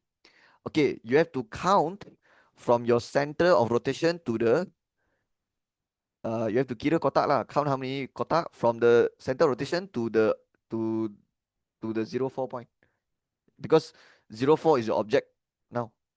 Yeah, 0, 4 is your object of rotation. So that's why you want to kira the distance from here to here. But before you kira, you need to make sure you know where your image jatuh dulu. You need to make sure where your image jatuh dulu. Okay. So where do you think it will jatuh? A, B, C, or D? 90 degree clockwise, ma. It's this direction. So if your object is here, can you see it's on the top left corner? So when you rotate 90, this is your answer lah. If you rotate 180 clockwise, will be here. 270 clockwise will be here. So the answer will be at B. Okay. And why you have to know where the image jatuh dulu? Because later you have to count towards this corner. Okay. Okay, now we can start doing it. Count from center to the object of rotation. But I know it's sangat, so you will count horizontal and then count vertical. So I'll use another color. So 1, 2, 3, 4, 5, 6. So as you can see, it's horizontal 6 kotak and then vertical 1 kotak. Horizontal 6, vertical 1. And what you have to do now is you have to terbalikkan. Horizontal 6, vertical 1, terbalik. Horizontal 1, vertical 6. Always do horizontal first. Okay, I never teach my student to do vertical first. Always count horizontal. Okay? So horizontal 6, vertical 1, terbalik. Horizontal 1, vertical 6. But sir, horizontal 1 from where? From the center lah. Takkan lah from here you do 1, 6. No. It has to be from the center and it has to be to the right and then go up. 1, 2, 3, 4, 5, 6. That's the answer. Why is it from here go here? Because I told you already the image will be here. So you of course you will move towards this corner. Okay. Okay, so this is your answer 7, 9. So that is your final answer 7, 9. Okay. Alright. This is how you get full mark for the part A. Okay. Okay, let's do part B. Okay, part B. I think this is one is gonna describe punya lah. Yeah, usually it's like that one. Kalau dia bagi semua object image, they will ask you to describe. Okay, diagram 13 shows 3 pentagons. 1, 2, 3, 4, 5. Okay, 5 side pentagon A, B, C, D, E, which is the big one. Yeah. APQRS, which is the shaded one, and then GHIJK, which is the one here lah. And I can already see it's a reflection. Yeah, this one is reflection. Okay, but let's not describe first because we don't know who's the object, who's the image. Okay, and then they says pentagon GHIJK is the image. Oh, they told you already who's the image. GHIJK is image of ABCDE under combined transformation ST. So where's GHIJK? This one. This is the image 2, the I2 for the image of ABCDE. ABCDE is the big one, so the big one is the O, right? And why I call it I2 is because they say under combined transformation ST. It means this is the image after two transformation. That means you have two image. Okay? And this is the final image lah. Okay. So what do you think is the shaded one? That's the I1 lah. That's the I1. So your object is actually the big one. And then your first image is the shaded one, this one, and then your final image is this. But I already know from I1 to I2 is reflection. Okay. Okay, so I think I will write down the arrow. Yeah, the way I teach my student, I always tell them write this arrow. A, B, C, D, E, arrow to who? A, P, Q, R, S. Okay, and then followed by the G, H, I, J, K. That's the final image. So final image we write at the end here lah. Okay, this arrow and this arrow is the transformation ST, but you don't write ST like that. That is wrong. That is wrong. You have to write TS because transformation ST means you do T first and then do S like that. Okay. Okay, now we can describe. So describe in full. Yeah, T and S. So let's go. I will write my T first. Okay, T is so obvious. It's so obvious. Okay, because the size is different, right? So T is from A, B, C, D, E, the big one, to the small one, A, P, Q, R, S. So there's only four transformation: translation, reflection, rotation, enlargement. Okay, the first three transformation, translate, reflect, rotate, these three will not affect the size. Yeah, we call it non-isometric. No, we call it isometric. Okay, because the size never change. Okay, so confirm is not those three. It's definitely enlargement. Okay, yeah, only enlargement will affect the size of image. So it's enlargement. But if you want to get full mark, you have to write down the isi penting. What's the isi penting for enlargement? The center and the scale factor. Okay, yeah, those are the things that you have to write if you want to get full mark. You cannot just write enlargement and then stop there. Cannot. You have to mention about the center and scale factor. Kalau dia enlargement lah. So enlargement, I'll write like this: at center, blah blah blah, with scale factor of blah blah blah. And then now I have to find out the center and the scale factor lah. Okay. All right, let's find out the center of enlargement. Okay, to find center of enlargement is simple. You just have to join lines, but make sure you have joined to the corresponding point. So C join to Q, B join to P, E join to S, D join to R. But I don't have to do that already because you can see there is a point that is that belongs to both the shape, right? So you can see the big pentagon and the small pentagon, they both have one corner at the same place, right? So just remember, if your object and image have one similar vertex, have one similar vertex or one similar buchu, then confirm that one is the center of enlargement. So this is the answer. But of course, you want to draw line also can lah. You will get this also in the end. Okay. Okay, so that's your center. So the coordinate is negative 2, 2, right? But of course, you can write the A also can, right? But I will write both actually. The A also I write, the coordinate also I write. Like that. With scale factor of how much? Okay, the scale factor formula K is you take the length of image, length of object. It must be length, it cannot be area. Okay, yeah. If area, you have to square root. Area image divide area object and then square root. Okay, okay, but this one is length, just length. Okay, length of image divide length of object, but make sure you choose the corresponding side. So the image is the small one, so which length you want to take?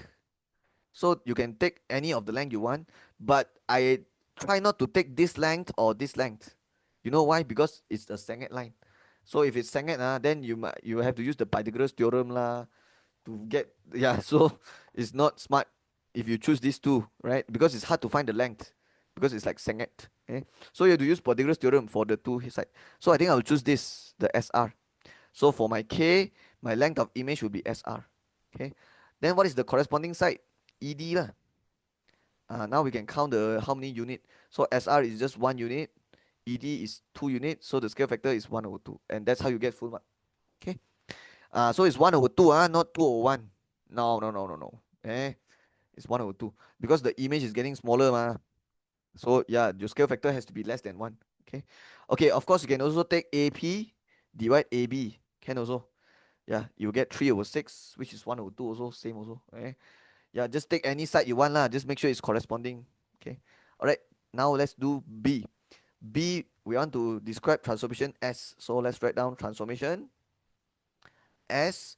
Okay, we discussed this earlier. I already said it's definitely reflection. Okay, but still I want to explain one more time. So you know it's not enlargement because they are same size. Yeah, from APQRS to GHIJK they are same size. So it's not enlargement and it's not translation because translation you are just dragging it left, right, up, down. The orientation will not change. But if you look at this, it changed already because this tajam part you can see is pointing down right, the bottom right. But this tajam now it becomes pointing down left already. So that means the orientation change already. So it's either reflection or rotation. And there's one method that I always teach my student. After you check, and if it's not enlargement translation, you do this step. You join lines the corresponding point. Join the line the corresponding point. Okay. And if all the lines are parallel, then it's a reflection. Okay. Yeah, definitely it's reflection. If all the lines are parallel. But if all the lines intersect at one point like this, then it's a rotation 180. And the intersection point is the center of rotation. Okay. But if it's not these two case, then it's rotation 90. Okay. So actually this reflection line is very obvious. Yeah, because if you join the corresponding point, yeah, you definitely get the parallel lines. So this is reflection. So transmission S is reflection. But I told you, when you're doing describe question, you must write down full. You have to mention about the isi penting. You cannot just stop here. Okay, for reflection, you don't write the center and the scale factor. No, no, no. For reflection, you will mention about the reflection line. Yeah, you have to mention about the line. So I will use the word on. Yeah, reflection on line. Okay, what's the reflection line? Okay, remember just now I asked to join line, right? So the reflection line will be the midpoint. Will be at the midpoint of this line. So you have 1, 2, 3, 4, 5. So there will be 5 units between A and G. So the reflection line will be right at the middle. So 5 divided 2 is 2.5. So let's count 2.5. 1, 2, 2.5. So this is where the reflection line is, right? Exactly here. Okay, this is 0. Okay, this one is 1. So the middle will be 0.5 lah. So the reflection line is x equals 0.5. Or you can write 1 over 2 also can. Yeah, 1 over 2 is 0.5 lah. Same thing. All right, hope you understand. That's all. Now let's do question 2. All right, I'll make this smaller. Okay, let's go. It is given that pentagon ABCDE represents a region of an area 290 meters square. Let's label this ABCDE. Oh, that's the big one. It means the object. It's 290. So I will use black color 290. Okay, you can see the 290 is ABCDE. So it's the whole object. Okay, and I'll write it here also 290 meters square. ABCDE. What else? Calculate the area of shaded region. Okay, so let's do it up here. Soalan 2. Okay, so for my question 2, I will do it.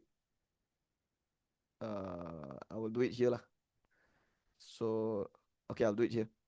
So whenever you see the word area, confirm you use this formula. Area of image equals k square times area of object. Yeah, this formula we always use it whenever we see the word area in a transformation question. Confirm this formula. Okay, you can see the 290 is already the object area, right? The ABCDE, that's the first object. So you can put in the AO 290. And then for the k square, you know already k is 1 over 2. I find it here just now. So 1 over 2 square. And now I can get my AI, right? But AI is not your answer. But it's okay. We'll press first. 290 times 1 over 2 square. Okay, my calculator give me 72.5. So let's write that. Okay, the 72.5 is in meter square and it's the area of image, which means the area of this. But it's also the area of this because they both have the same area. Okay, they are same size, right? Okay, but the question asks for area of shaded region. So if you look at the shaded region, so it's 72.5 lah. So, yeah, so that's the answer lah. I thought you have to minus because usually when they say shaded region they want us to minus, but for this case you don't have to minus lah because the shaded region is here. Okay, but what if the shaded region is here? Is here and here. Then you have to take 290 minus with 72.5 to get the remaining, right? But I guess this question they don't want you to do that. Yeah, so I'll just done already lah. That's the answer. Okay. Okay, hope you understand. I'll continue. Okay, let's do question 12.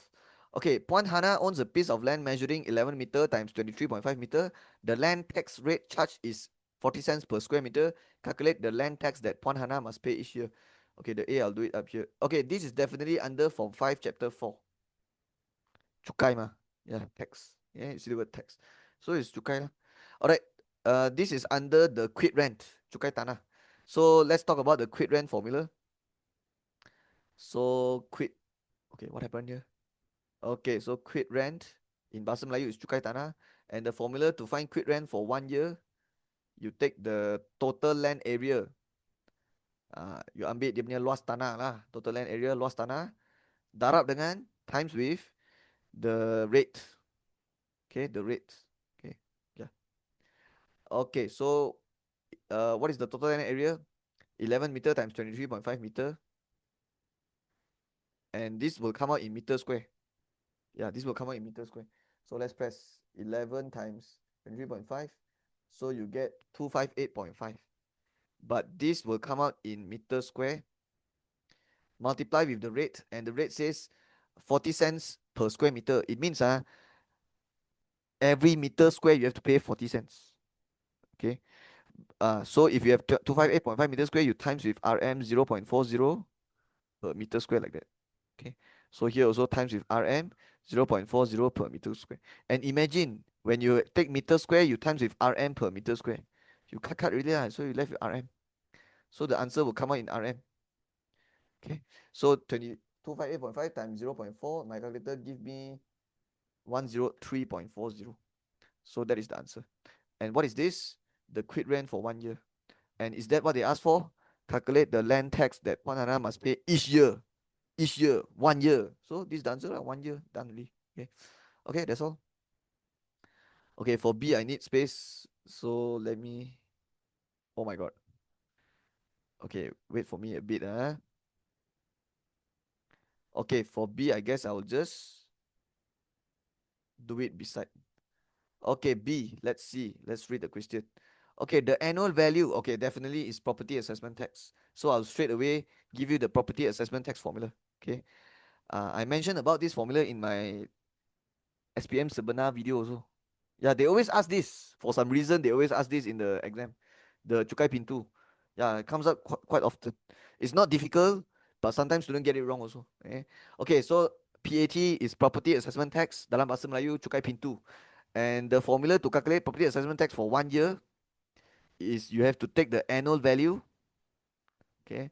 And the annual value actually come from where? It come from monthly rent times 12. Monthly rent is the stable bulanan. The satu bulan saver darab 12, you get the annual value. Annual value means is the nilai tahunan. And then multiply with the PAT rate, the property assessment tax rate. But the property assessment tax rate is always in percentage one. Always. Always. The PAT rate is always in percentage. Okay. So now let's read the question and then see what they want. The annual value of Puan Hana house was 30,000 in 2024. The property assessment tax rate is 6%. Calculate the property assessment tax that Puan Hana must pay. Okay, they should mention pay for how long? Is it 1 year or half year or 2 months or 3 months? But they never say it, right? So I think we can just assume it's for 1 year lah.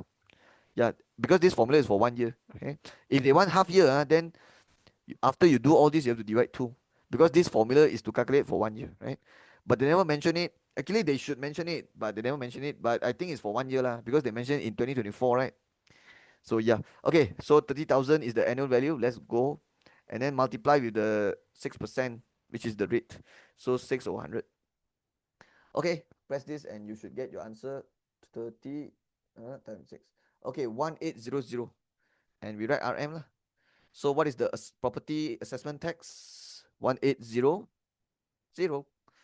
Okay, that's all. Okay, C. Oh my God, I can't believe they asked this. Okay, I'll put star here. Okay, because I see this table. Immediately I know already. What is this? Okay, this is under sales and service tax. Okay, and I actually call this the infamous question, the electricity bill question. Okay, I call it the electricity bill question. If you are my student, you know about this because I mentioned about this in my class. Okay, I call it the electricity bill question. And why I give it a name is because this question is very rare. It's very rare, and when it comes out, most students won't don't know how to do it. Yeah, when it comes out, most students don't know how to do it. Okay, but it's very rare lah. But it's good that it comes out here because now I have the chance to talk to you about this. And after this, you make sure you remember how to do this. Okay, for this question, electricity bill, student always struggle because they don't understand what is the tariff block, the pro-rate block, so they don't know how to calculate. Yeah, okay, but it's okay. I will explain to you now. Okay, I will read the question first. Puan Hana used 750 kilowatt hour of electricity at her house throughout December. Don't worry about the kWh. That's just the unit for electricity. Don't worry about that. So she used 750 kilowatt hour. It is given that the electricity usage exceeding 600 kilowatt hour per month will be subjected to a 6% service tax. Table 2 shows the details of 100 electricity bill. Okay. All right. I'll tell you now what you should do. First, ignore this. Okay, that's how I teach my student. So the method I teach my students, that's the method I'll teach you now. So this one, just cross it out. Don't even look at it. Just look at the prorate block, and if you realize, if you tambah everything here, you get 750. 200 plus 100, 300, 300 plus 300, 600, 600 plus 150, 750. So 750 is what is the electricity she used throughout December. Okay, so this is like the total electricity she used here. But they got say here the usage exceeding 600 will be subjected to 6% service tax. So let's see where when does it start exceeding 600. So 200 plus 100, that's 300. 300 plus 300 is 600, right? That means I have to cut off here because everything after this line have to charge 6% service tax. It means later this amount right here, I have to times 6% to get the service tax. That's what it means. Okay. So this is how we do the service tax question, right? Ignore this and then find out where is the cutoff for 600, and then everything after that, that's the one you're gonna charge 6%. Okay. Then, sir, what about the rate and the amount? Okay, the rate you just times with the prorated block, then you get the amount. That's it. That's all. Okay. Yeah. So 200 times 0.218 is this. 100 times 0.334 is this, and so on. So how do you think you should find the x? Question 1 says find x. So just take the 0.546 times 1550 lah, and it will come out in RM. Okay, yeah, because that's the amount. Okay, you press this your calculator, you get it 81.9. But you have to write 90 because RM usually you write in two decimal place. Okay. Okay, second question. Calculate the total payment not subjected to service tax. Not subjected. So you remember I cut off a line here. It means everything after this line is subjected to service tax. But before this line is not subjected. Okay. So the total payment will be the atas here lah. But you don't go and take 200 plus 100 plus 300. No, no, no, no. You take this one. They're asking for the payment, the RM. If you plus this, you are finding the total amount of electricity used, which is not correct. They're asking for payment RM. So it's this plus this plus this. So 43.6 plus 33.4 plus 154.8. Okay, you have to write RM in your final answer here. So the answer is 231.80. That is the amount after you add these three. Okay. Okay, let me double check with my calculator. 3.4, 154.8. This one is plus. Okay, that's all. Now we can do number 3.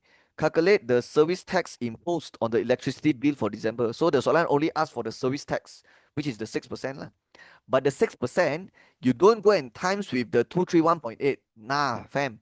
231.8 is the amount that is not subjected to service tax. The amount subjected is only the last row.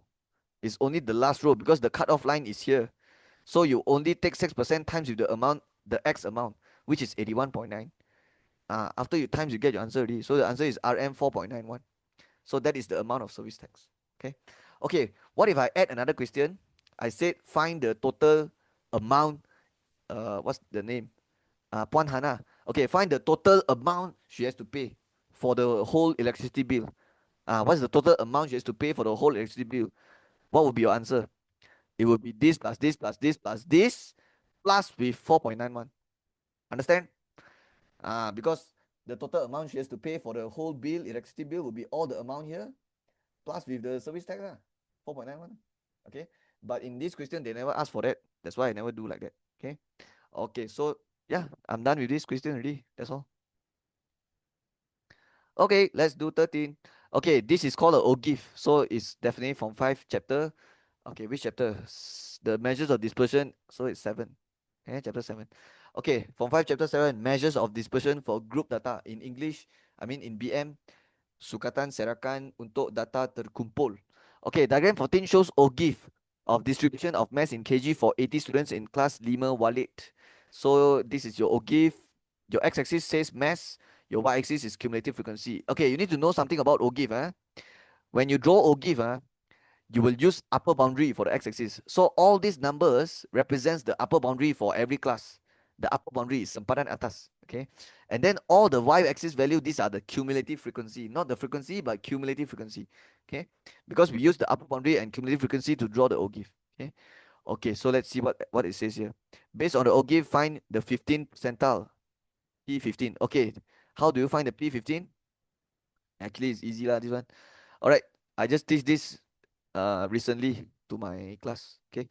Okay, to find P15, first you need to kosong satu baris dulu and then write P15 equals. Okay, why I have to kosong satu baris? Because you have to take 15 over 100 because P15 means 15%. And then multiply times with the total frequency 80. Okay. And then you press this, you will get 12. And then afterwards, you have to go to your y-axis and find 12. Okay. And after you find 12, you have to use a dotted line to get your answer. So where is 12? Okay, the difference here is 20 minus 10 is 10. And there's 10 kotak here. So 10 divided 10 is 1. So 1 kotak is 1. So 10 naik 1, 11, naik 1, 12. And make sure you use dotted line ataupun dash line. And you tarik from here. And the moment you touch the curve, you will tarik down. Okay. Okay, so put an arrow here. And this is your answer. Okay, let's baca this. 49.5 tambah 3 kotak. But you don't go and press 49.5 plus 3. Wait, actually that's correct. That's correct. Because the difference here is 10. And then there's 10 kotak. So 10 divided 10 is 1. So yeah, satu kotak is 1. So yeah, 49.5 plus 1 plus 1 plus 1 so plus 3. So you get 52.5. Okay. But make sure in the exam you check the scale. Because sometimes the difference is not 10. Yeah, sometimes 1 kotak is not 1. Sometimes it's 0.5 or 0.2. Yeah, that's why you have to be careful. Okay, now we are done with that. E15. Now let's do third quartile. Okay, third quartile is Q3. So how do you do that? Same like just now, kosong 1 baris and then write Q3 equals. Q3 is third quartile and you will take 3 over 4 times with 80. Okay, or you can say 75% lah. Yeah, 3 over 4 means 75 or 100 lah, same thing. Okay, so you get 60 here and then repeat the same process like just now, but this time you tarik from 60, use a dash line also, and the moment you touch the curve, okay, actually you can either take this or this, right? But I think this one is over already. It's already went past the graph. So I think I have to stop at here. Okay. Yeah, this is the correct one. And then go down. Right. Okay, so this is the one. Okay, so I will put an arrow here. Okay, so, one kotak here is one. One small kotak here is plus one. So 69.5 plus one plus one plus one. So 72.5. So there you have it. That's your Q3. Okay, continue. Soalan B, based on diagram 14, complete table 3 in the answer space. Let's go. Table 3. Okay.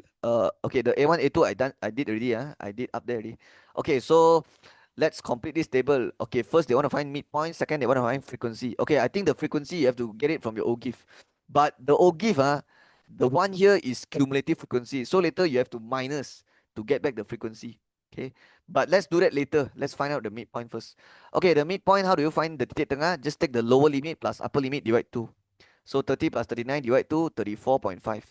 Same thing here, 40 plus 49 divide 2, 40. 4.5. And just repeat the same thing. Here is 54.5, 64.5, 74.5, 84.5. Just take this one plus this one, divide 2. Okay. All right. I realize they give you the upper boundary here. And this upper boundary is actually referring to this. Yeah. Yeah. Here is 39.5, 49.5 like that. Right. And you can see when the upper boundary is 39.5, the y coordinate is 0. That means the cumulative frequency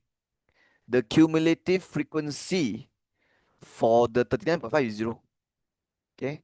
But that's not the frequency, that's the cumulative. So I think I recommend you tambah one more column. You add a column for the cumulative frequency. Okay.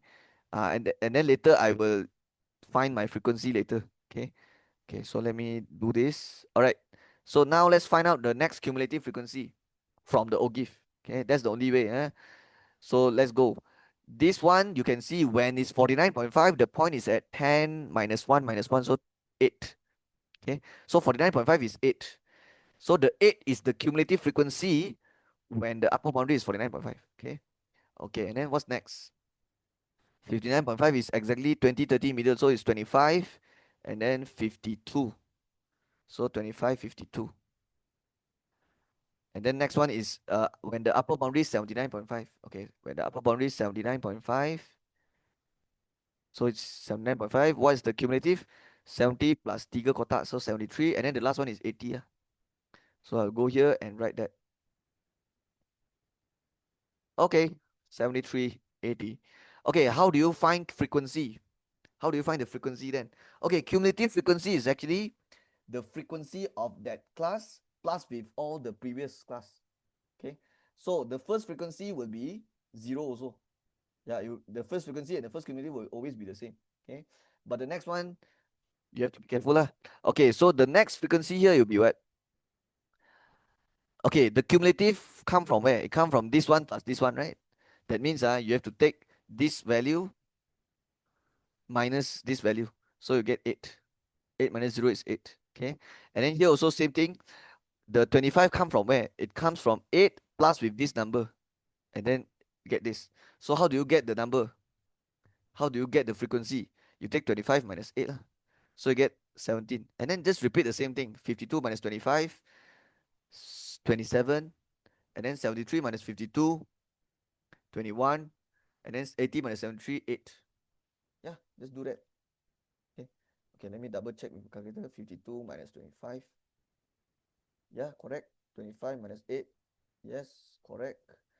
And then 73 minus, yeah, correct. Okay, so that's the answer. All right. The soalan asked me to fill in the table. I'm done. Complete table 3. Okay, 2 marks. I'll take it. Okay, C1. You must use 2B or BB pencil for this question. Okay. Using the scale of 2 cm to 10 on the horizontal, 2 cm to 5 on the vertical, draw a histogram based on the information in table 3. Oh, they want to draw histogram. Okay, boleh. Alright, let's talk about the scala first. Okay, for histogram, you need to know the x axis kena guna apa and the y axis guna apa. Okay, you don't go and use upper boundary. Nah, you have to use what? Alright, for histogram, I always teach my student for histogram, the x-axis you must memorize because histogram is like a bar chart like that. It's like rectangle, rectangle. So the rectangle, these two things has to be the lower boundary and the upper boundary. It means when you draw histogram, you need to find out the lower boundary and the upper boundary, both boundaries. Okay, yeah. For OGIF, you use the upper boundary for your x-axis, but for histogram, the x-axis you must use boundary. And which boundary? Both boundary. So actually, you should find out the lower boundary here because you have the upper already, so you have to find the lower. Okay, so you have to use boundary here. And then what about the y-axis? Okay, the y-axis you have to use frequency, not cumulative frequency. Use frequency unless it's a cumulative histogram. If cumulative histogram, here you use cumulative frequency, but here you still use boundary lah. And when I say boundary, I mean both boundary. Lower boundary, upper boundary. Sempadan bawah, sempadan atas. Okay. Okay. Now what I will do is I will find out all the lower boundary because later I need to know what to write here and here. Okay. Okay. To find lower boundary, I have to take the lower limit, which is 30, plus with the number before, and then divide 2. Okay, the number before 30 is 29. So 30 plus 29 divided 2 is 29.5. And then this one, same thing, take the lower number, lower limit, 40 plus with the last number 39 divided 2, 39.5. And then 50 plus 49 divided 2, 49.5. 60 plus 59.5. So then 69.5. This one is 89.5. I mean 79.5. Okay. Okay, I know the question never asked me to do this, but you should do it because later when you draw your histogram, you need to know where to what to write here and here, right? Okay. Okay, I want to mention one thing. Actually, you can use the midpoint to draw your histogram also. Yeah, I mentioned this in my class also. Yeah, if you are my student, you know one. You listen to me talk about it so many times, like you are familiar with this already. So I always tell them you can actually use midpoint to draw your histogram also. But if you are using midpoint, you cannot label here already. You have to label in the middle here. Okay. But I don't recommend lah. Actually, I don't like it. I don't like drawing histogram using midpoint. Can also. Can you will get the same histogram, but I never suggested that to my student. I always tell my student don't do that. Histogram always use boundary. Always use boundary. Okay, even though you it's possible to use midpoint, but it's better to use the boundary. Okay. Okay, so now it's time to go to the graph paper and put all these values lah. Okay, they got give us the scale, which is 2 cm to 10 for the horizontal x-axis. Horizontal means x-axis, but you don't go and put like 10, 20, 30 like that. No, fam, no, no, no, no. I told you already, the histogram, these two has to choke for the lower boundary and upper boundary, so it has to be 29.5, 29.5. But you can see that the frequency for the first class is 0. That means the height of the first rectangle will be 0. So we will not start from here because it's 0. And why it start from 0 is because it come from the ogive. Yeah, ogive you start from 0. But histogram, you don't start from 0. Right? It doesn't have the condition that, oh, it must start with 0. Ogive dia kena lah. Because it's like a graph. It's a curve. Okay. But for histogram, you don't have to start from 0. So you will start from here actually 39.5. So actually this one you have to write 39.5 followed by 49.5. And then the height of this will be what? So when the lower upper boundary is 39, 49.5, the frequency is 8. So the height here is 8 lah. And just do for the rest. Like that. Okay. Okay. Hopefully this is clear enough. Now we can draw the graph. So start with 39.5. Okay, so I'll go to my graph paper. So this is my graph. So I will start at the bottom left corner because this chapter, yeah, no negative number one. When you draw this, tak ada negative one. Okay, so start with 39.5. Okay. But sir, the question says 2 cm to 10. Yes, but you have to start with the first lower boundary first, then only you plus 10. 49.5, 59.5, 69.5, 79.5, and you have to do until the last class upper boundary. So until 89.5. Okay. Yeah, because if you look at the last class, you can see the lower boundary. Yeah, because it will be the last rectangle will be like this, and this will be right the lower boundary for the last class, and then this one is the upper boundary. So that's why you have to put until 89.5. Okay. Okay. Now for the y-axis, they give you the scala 2 cm to 5 on the vertical y-axis. Okay, for the y-axis, that one you can follow the scala terus. 2 cm to 5 means what? 5, 10, 15, like that. Okay, but you will use frequency for the y-axis. So the highest value frequency here is 27. So you can go until 30 lah. 9 until 30. Okay, that's enough. Okay, just the x-axis you have to be careful. The x-axis, they say 2 cm to 10. You can't follow for the first here. Don't follow first. Don't follow the 2 cm 10 first. Follow whatever you use first. Like for example, you use boundary, then follow the first boundary first. If you use midpoint, then write the first midpoint first. After you write that, then only you follow the scala. Then only you plus 10. Okay. Okay, 2 cm to 5 until 30. Let's go. So wait, what is the data? Mass. Okay. So what is it? 5 2 cm to 5, right? Okay, so let's go. 5, 10, 15, 20, 25, 30. Okay, done. Okay, now it's time to write the y-axis and the x-axis. Okay, the x-axis, you use the boundary just now. Yeah, use the lower boundary and upper boundary. Sempadan bawah and sempadan atas. But don't write boundary here. Okay, don't write boundary here. You have to write what the data represents, which is mass in kg. So you can write mass kg. Okay, if it's not enough space here, you can write down here. Kalau tak cukup tempat, boleh tulis ni. And then for the y-axis, that one you write frequency lah. This one you write frequency. Okay. Okay, now you just join the lines. Okay, let's go. So I have to use pencil for this part. Okay, done. Now it's time to draw our histogram. So the histogram later there will be a rectangle, rectangle, rectangle, right? And I told you the rectangle, this line and this line will be the lower boundary and the upper boundary. Okay. But the height of the first one, if I remember clearly, it's 8. So 10 is here. But turun dua kotak is 9. Turun lagi dua is 8. Yeah. Because the difference here is 5. And 5 divided 10 is 0.5. That means satu kotak is 0.5. But if you want, but if you turun dua kotak, then is 1 lah. 0.5 times 2 mah. Okay, so let me adjust nicely. Okay, so that is your first rectangle. Okay. Okay, I'll go back to the table. So when we plot, we will look at the lower boundary, the upper boundary, and the frequency. Okay, but this one we skip, right? We start from here. So lower, upper, 8, like that. Okay, next one. 49.5, 59.5, 17. It means the rectangle kaki has to be at 49.5, 59.5, and the height has to be 17. That's what it means. So here, make sure it's 49.5, 59.5, and then naik sampai 17. So let's go 49.5, 59.5. Yeah, it's exactly this. And then it's at 17. So 15 is here. If I naik 2, 16. Naik lagi 2, 17 lah. Done. This is 17. Okay, let's continue. What's next? 59.5, 69.5, 27. 59.5, 69.5, 27. So 59 is here, 27. 25 is here, 26, 27. Okay. Alright. Wait. Yeah, correct ah. Okay, next one. I need to know 69.5 for 79.5 berapa dia punya frequency. So when the lower is 69, upper is 79.5, it's 21. And then the last one is 8.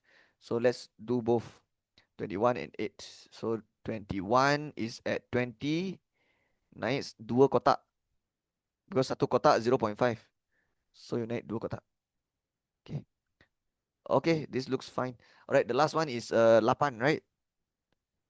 So what I will do, I will tarik sampai 8. Wait, is it 8? I forgot. Oh my god. Oh my god. Oh my god. Oh my god. Oh my god. Sorry, sorry, sorry, sorry, sorry, sorry. This one is not 8 lah, guys. It's 7, right? Because I have to take, okay, 73 minus 52 is 21. 80 minus 73 is 7 lah. Why I read 8? Okay, sorry, I made a careless mistake. Okay, so it's 7. Yeah. Okay, so this one is 7. Okay, so 7 is at 5. Naik 2 kotak 6. Naik lagi 2 kotak 7. Okay, done. Alright. After you are done, make sure if you want to get full mark, you have to check. Lagi 2 benda you kena check. Yeah, I always teach it like this also to my student. After you done with in this chapter, after you done, you have to write these 2 things. You have to check for these 2 things. First is the tajuk. Second is the x-axis. You have to check whether your x-axis is broken or not. If it's broken, you have to do the symbol. Okay, the first thing is the tajuk. So the tajuk is histogram. Okay, and usually we will underline the tajuk. And then the next thing you have to check is whether the x-axis ada rosak ke tak. So you can see the x-axis actually rosak already because here you tambah 39.5, but here you plus 10, plus 10, plus 10, plus 10, plus 10. So only here is different, right? That means the x-axis has been modified. So if the x-axis has been modified, you have to use a symbol to show that it has been modified, and the symbol has to be like this. So you have to erase like a small part of the small part, erase a small part here, so you can see it's empty here, and then you have to do this symbol, go up, go down, go back up, like that. Okay, yeah, this symbol is to show that the x-axis has been modified. Okay, so this is the way how I will draw the histogram. Okay, okay, I know the schema, do it using midpoint, right? But I don't recommend it. Yeah, I don't recommend use the midpoint. Okay, can also, you will get also, but it's a bit difficult because you have to write here. Okay, yeah, usually for histogram it's much more better to write here rather than the middle. Yeah, okay. Yeah, so that's my recommendation, and this is how I would do it. Okay, that's all for my B1. So they asked us to draw histogram. I'm done. Okay, now for the second question, state the shape of the distribution for the histogram. So what is the shape of this distribution? Let's go and have a look. So as you can see, it start very small and then go high a bit, and then this is the highest, and then go down, go down. So the middle one is the highest one. So this is the bell shape. Okay, it's bell shaped. Okay, so I'll straight away tell you the answer. It's a bell shaped. So I write here bell shaped. Okay, let me give you the notes, right? So I will open this. Okay, so this is taken from your textbook. Okay, yeah, if you open your textbook, you will see this page. Okay, but I forgot really lah which page. Okay, you can flip yourself and find it yourself. Okay, so this one is the bell shape. You can see it looks like this, right? It starts from a small frequency and then slightly higher, and then the highest one is in the middle, and then it goes down, goes down. This one is bell shaped. Okay. Next one is called uniform shape. Uniform shape is when the height of all the rectangle is like almost the same, right? Lebih kurang sama, so it's uniform. Right skewed is when the highest rectangle is on the left side. It's on the left side, but it's not the most left side. Yeah, it's not the most left. It's like uh yeah, skip one here lah. Or you can say the second one from the left. Okay, so when the highest rectangle is at the second from the left, and then it goes down like that, goes down like that, then it's right skewed. And same for vice versa, the opposite. If your tallest rectangle, highest one is on the second one from the right, then it's left skewed, right? But sir, what if the tallest one is on the most right side? It means this tallest one is on the most right side. Then it's this one. It's the J shaped. You see, the tallest one is on the most right side, then it's the J shape. Okay, it goes down like that, right? So the difference between this and this is, kalau left skewed, the tallest one is the second one from the right, but J shape is the tallest one should be on the most right. Okay, okay, same with the right skewed and the reverse J shape. See, the tallest one is on the most left, but this one, the tallest one is on the second one from the left. Yeah. Okay, and then it just go down. Okay, and then you have the U shape also and the bimodal shape. Yeah, so these are all important. So make sure you are aware of this. Okay, you know about this. Okay. Oh, another one is the box plot, the shape of box plot. But I will not go into detail for that. If you want to study, you study yourself lah. For the box plot shape, you have to look at the size of the box. If the left side box bigger, then left skewed. Right side of the box bigger, then right skewed. But if it's same size, then you check the line.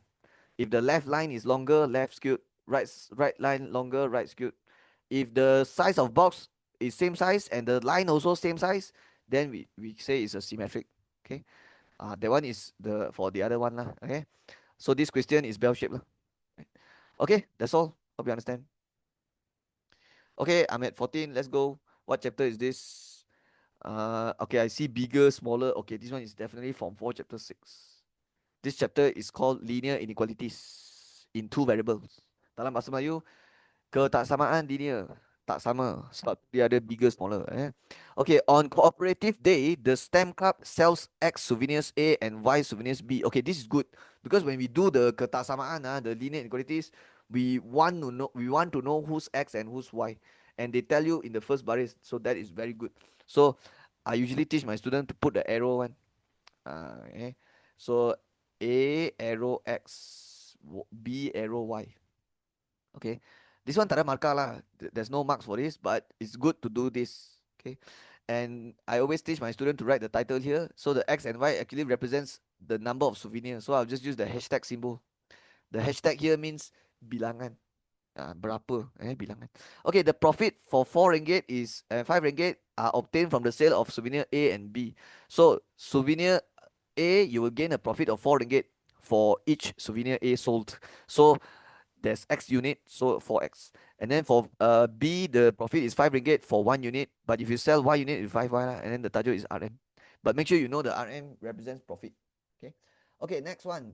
The number of souvenir A sold is at least equal to the number of souvenir B sold. Okay, from this line, you can write your first inequality already. Number of souvenir A sold is at least equal. Okay, number of souvenir A sold, that's going to be X. Okay, because that's the number, right? Not 4X. 4X is the profit. I want the number of unit, so it's X. So souvenir A sold is at least. So at least the symbol is like this, bigger or equals. Lebih besar atau sama dengan to the number of souvenir B. Okay, souvenir B, Y. So that's the answer. That's the first one. Okay, the total number of souvenir A and B sold is at most 15. Okay, Total number for both sold. So x plus y lah. You don't take 4x plus 5y. No, that's the total profit. 15 is not the total profit. It's the total number. Ah. And then it's at most ma. So smaller or equals 15. Okay, there you have it. That's the second inequality. What's the third one? The STEM club wants to earn a minimum of 40 ringgit. They got mentioned profit. And then they got put RM. So this one is 4x plus 5y lah. But the symbol for minimum is bigger or equals. Besar atau sama dengan 40. Wait, I just realized something. I didn't even read what the question says. Yeah. You know why? Because every time when we do linear inequality, the first step is always like that one. If they give you a story like that, you always write the inequality. Okay? Yeah. But I just realized that I didn't even read the question yet. And then I write all the three inequality already. Okay. So it's good lah. So now I can just skip the A1. So what says A1? Write a condition that represents the linear inequality in true. Oh, they ask like that. Okay, number of souvenir. Okay, this one is same, right? You see, same with what I write. And then the x plus y is same with this also. So definitely this one has to write here. But let's double check also. Minimum profit is 40 ringgit. So yeah, 4x plus 5y minimum bigger equals 40.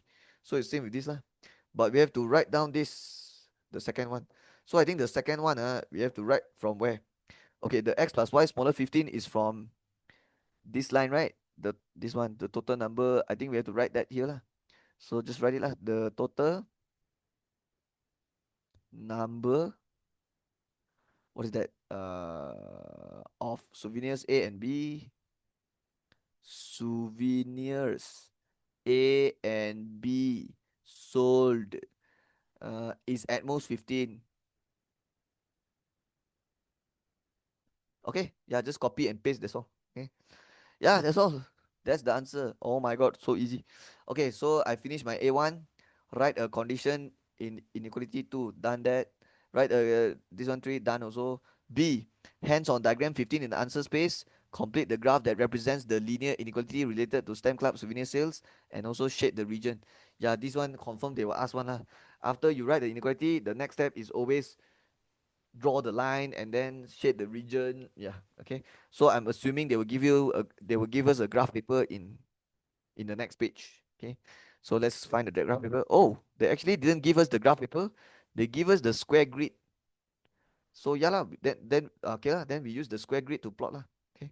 Oh, by the way, my A1, A2 finished already. Just now I do already. Okay, so if I'm using square grid, then I need to know what's this number here. So okay, they put 15 here. So does that mean there's 15 box? 1, 2, 3, 4, 5, 6, 7, 8, 9, 10, 11, 12, 13, 14, 15. Okay, good. 1, 2, 3, 4, 5, 6, 7, 8, 9, 10, 11, 12, 13, 14, 15. Okay, it means one box here is 1 unit lah. And I realized they already draw 2 lines for me. So I don't even have to draw these 2 lines. So 4x plus 5y and y equals x, I don't need to draw. So this one draw already. And then which one? This one also draw already.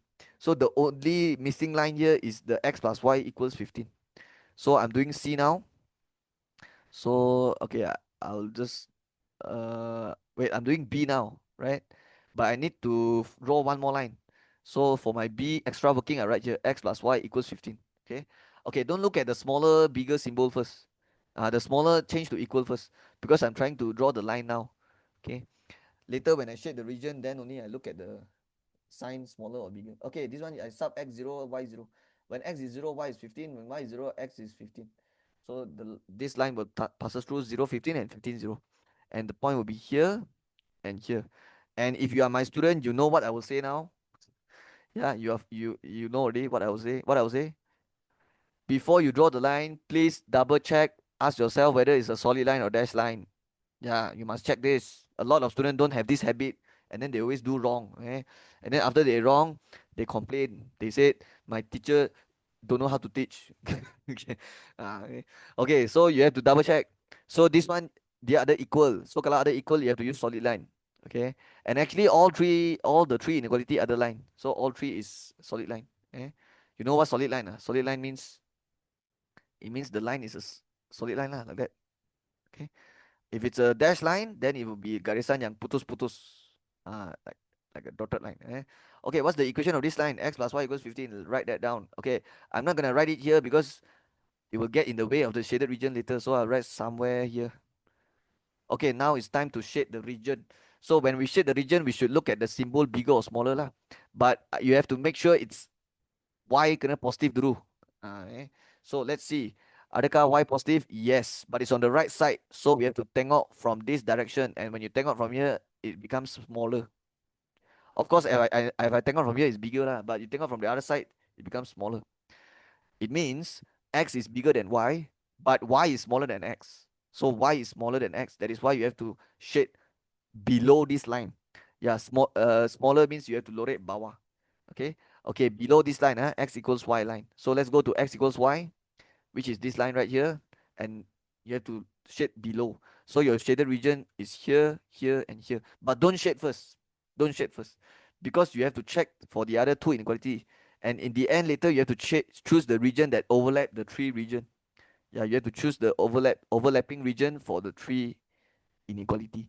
Okay, the second inequality says x plus y smaller 15. The y is already positive on the left hand side.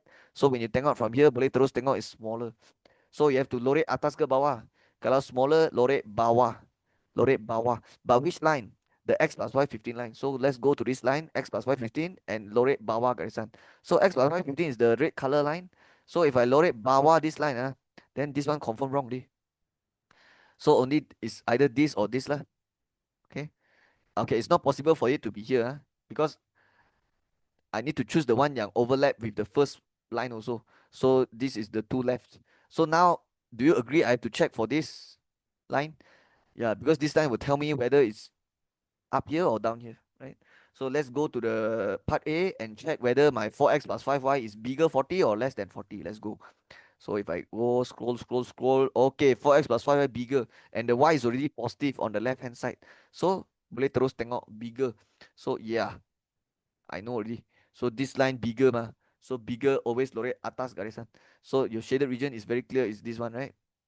So I will take my eraser, erase all the markings. Now it's time to shade. So I will shade. Okay, okay. For this process, you can use ruler, because if you use ruler, then all the lines will look very nice. They will look parallel. So that's the answer. Surah siap, done. Okay, soalan B finished. What about C? From the graph in 14B, okay, determine the minimum number of souvenirs A that can be sold if 6 souvenirs B have been sold. Okay, this is the type of question where they give you X cari Y, ataupun give you Y cari X lah. So tell me, this one is bagi X cari Y or bagi Y cari X? Okay, they bagi 6, right? But 6 is souvenir B. And B is X or Y. You can take out balik your arrow. This arrow very useful one. Okay. But I don't know why always I see my student, they always don't write this. Even though I always scold them and tell them kena tulis. But they all very malas. Some of them lah. Some of them is like that. So just write it lah. Okay. Better to be safe than sorry, right? Okay. Biar lambat asalkan selamat.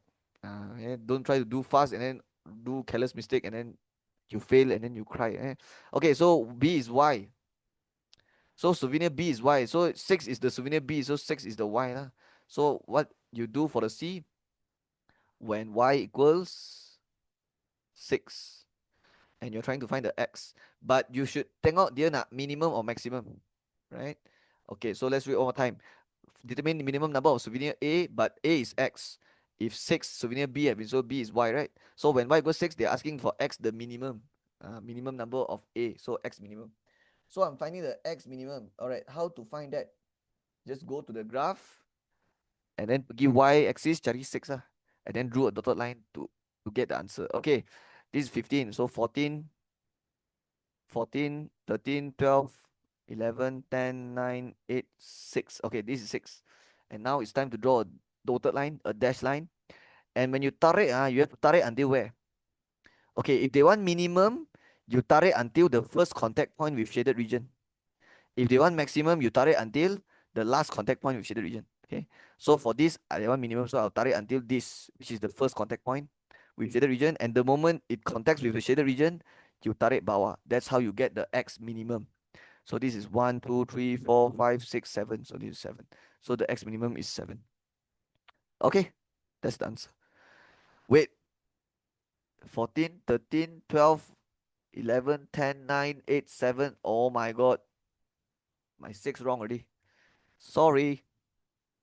So this one, the dotted line is wrong already. It should be like that. So this is the first contact point and then tarik bawah, right? So the answer is not 7, it's 6. Okay. Yeah. So what I have to do now is erase the wrong one. And then this line have to go. This line also have to go. Alright, so the answer should be 6. 1, 2, 3, 4, 5, 6. Yeah, so this is wrong. 6. Okay, that's how you find the X minimum. Alright, let's do next D question. If the stamp, okay, C done. If the stamp club successfully sell 5 souvenir A, okay, souvenir A, I tengok from my arrow D just now is X. Calculate the maximum profit the stamp club get from the sale of the souvenir. Okay, I don't think you can find the maximum profit first. You have to find your maximum Y first. Because in order to get the maximum profit, you need to have your maximum Y first. And you find your Y maximum using the X equals 5. Because the X is 5. So I write when X equals 5, and then find the Y maximum dulu, and then only I find the maximum profit later. Okay, but don't worry about that first. Let's worry about the Y maximum. So let's find it. Go to X cari 5. So it's here lah. And then tarik the dotted line. Okay, if they want minimum, you tarik until the first contact point. But if they want maximum, you tarik until the last contact point with shaded region. So they want maximum this time. So this is the first contact point, but you want the last contact point with shaded region, which is here, right? And after you reach here, now you tarik to the Y, and then put an arrow, and that is your answer. So your Y maximum is 5. Okay. Okay, I want to mention something very important. Whenever you tarik until you reach the shaded region, you have to check these two things. If the point you take here, make sure the point you take here is not a decimal. It's not a decimal. If it's decimal, then you cannot take already. Okay. Like for example, let's say this one I tarik until here, I baca bawah, let's say it's 5.5. Contoh lah, contoh 5.5. So what it means is you cannot take this already. Then which point you have to take? You have to take this point instead. It means you cannot take when the answer is decimal. Yeah. Because the XY represents number of souvenir. How can it be decimal? You faham? So you have to make sure it's not decimal. And one more thing you have to check is make sure it's not on the dash line. It's not on the dash line. If it's on the dash line, also same thing you cannot take. You have to take another point that is inside the shaded region. Okay. So maybe you have to go one more kotak or two more kotak or something like that. Okay. Okay, but for this one, no problem lah. Everything is solid line, and also the answer tak ada decimal, so it's like 5 here. So that's the answer. Okay, to get the maximum profit, you need to have your maximum profit formula. And I remember when I do A, they actually mention about when I do the arrow. See the arrow so useful. Remember this RM stands for the profit. Yeah, profit for 4 ringgit, 5 ringgit is the profit. So the total profit formula will be 4x plus 5y. And since I already know my uh my X is 5, and then my Y is also 5, so I just substitute that, and then I get my RM profit lah. Okay, so the answer is RM 45. Okay, so that's how you do the question 14. Okay, if you do like that, you should get full mark. Okay, that's all. All right, I'm at 15 now. Let's go. A study was conducted on 100 farms in a district to study the type of crops grown in the district. So definitely 100 is the total, right? And then it says the finding of the study is shown in diagram 16. Okay, this is the diagram. And then given that the universal set is G union N, G union N union S, it means G gabung dengan N gabung dengan S is the universal, is the whole thing, right? So you can say 100 is actually all these numbers add together lah. So it's actually okay. I don't even care whether the question one, I don't even want to read the whole question. I'll straight away find the X now, because I realize can find already. So I'll just find it. Yeah. Memang cara saya buat macam ni. When I see something I can find, I'll just find it straight away. I don't care if they got used or not. So I'll just find it. Okay. And I'm sure later confirm mesti ada satu part yang suruh cari one. Okay. So 2x plus 48 plus 3x plus 16 plus x plus 12. You can see I cover all the region, and it should equals to 100. And you can see you can find x. 2x plus 3x, 5x plus x is 6x. X dengan x boleh tambah, number dengan number boleh buat. So 100 minus this, minus this, minus this. Because everything here plus, so jadi minus. So you get 24. So your x is 4. That means this is 2 times 4, which is 8. 3 times 4, which is 12. Okay. Yeah. I haven't finished reading the question yet. But it's okay. It's okay. I'll just find it now. Okay. If later they ask for this, then I don't need to find it lah. Okay, I read until here just now. So let's continue. Set G is rubber plantation. So set G is rubber, but why they use G? Oh, in BM lah. BM is called getah. Okay, so let's use the BM one, getah. And then N is the pineapple, nanas. So N is stands for nanas. And then S is oil palm plantation. S is this one, ladang sawit. Ladang sawit. So this one I'll just write sawit. Sawit. Sawit. Sawit. Okay, not funny. Okay. Okay, let's do the one. Okay, given that the plantation that are only grown with pineapples. Oh, they put the word only. Okay, this chapter is from 4 chapter 4. The set chapter, right? And you have to be very careful with this word only. Because the word only will change the meaning of the whole sentence. Okay. Yeah, so if they say only pineapple, then only pineapple and pineapple, yeah, is not the same meaning. Okay, so only pineapple will be given vouchers to be fertilizer for free on Farmers Day. On the Venn diagram in the answer space, shade the area that represents the field. It means they want you to shade the region for pineapple only lah. Yeah, pineapple only. Okay. So where is the region for pineapple only? Okay, let's go to the answer space. So pineapple is nanas, is the N. Okay. So I have to shade pineapple only. Okay. Pen, pineapple, apple, pen. Okay, no, I'm joking. Okay, so pineapple only is where? Okay, if I say pineapple is like this. If I say pineapple, okay, it's like this, pineapple, huh? But if I say pineapple only, I cannot include the intersection here and here because that's the intersection between N and G and N and S. So I said only, ma. So only pineapple only, so it's here only. So this is shade region. Okay. You can use your ruler to shade supaya dia nampak kemas. Okay. Okay, so that's the shaded region. 1 mark only. Okay, go. Okay, second question. State in terms of X the number of plantation that grow palm oil and rubber. So they don't actually want you to find out the X because they say in terms of X. It means the answer kena ada X. Don't find the X. So what they want? The number of plantation they grow palm oil and rubber. So you are finding the number which is the N for palm oil and rubber. Palm oil in Bahasa Melayu is sawit, rubber is getah. So it's like S intersect G. Okay, why I write intersect? Because N. Yeah, because N. If N, it means intersect. If or, it means union. Okay. So I'm finding the number for S intersect G. Okay, S intersect G means the S region and the G region overlap. You will take the region that the S and G overlap. So the S region is here, here, here, here, here, here, here. That's the S. Okay. G is here, here, here, here, here, including the 3x. Okay. So where they overlap, 3x and 48 lah. Because you can see G is actually a subset of S. Yeah, subset means like dia duduk dalam S. So bila dia duduk dalam S then the intersection will be G already. Yeah, the intersection will be G already. So the answer is the whole G, which is 48 plus 3x.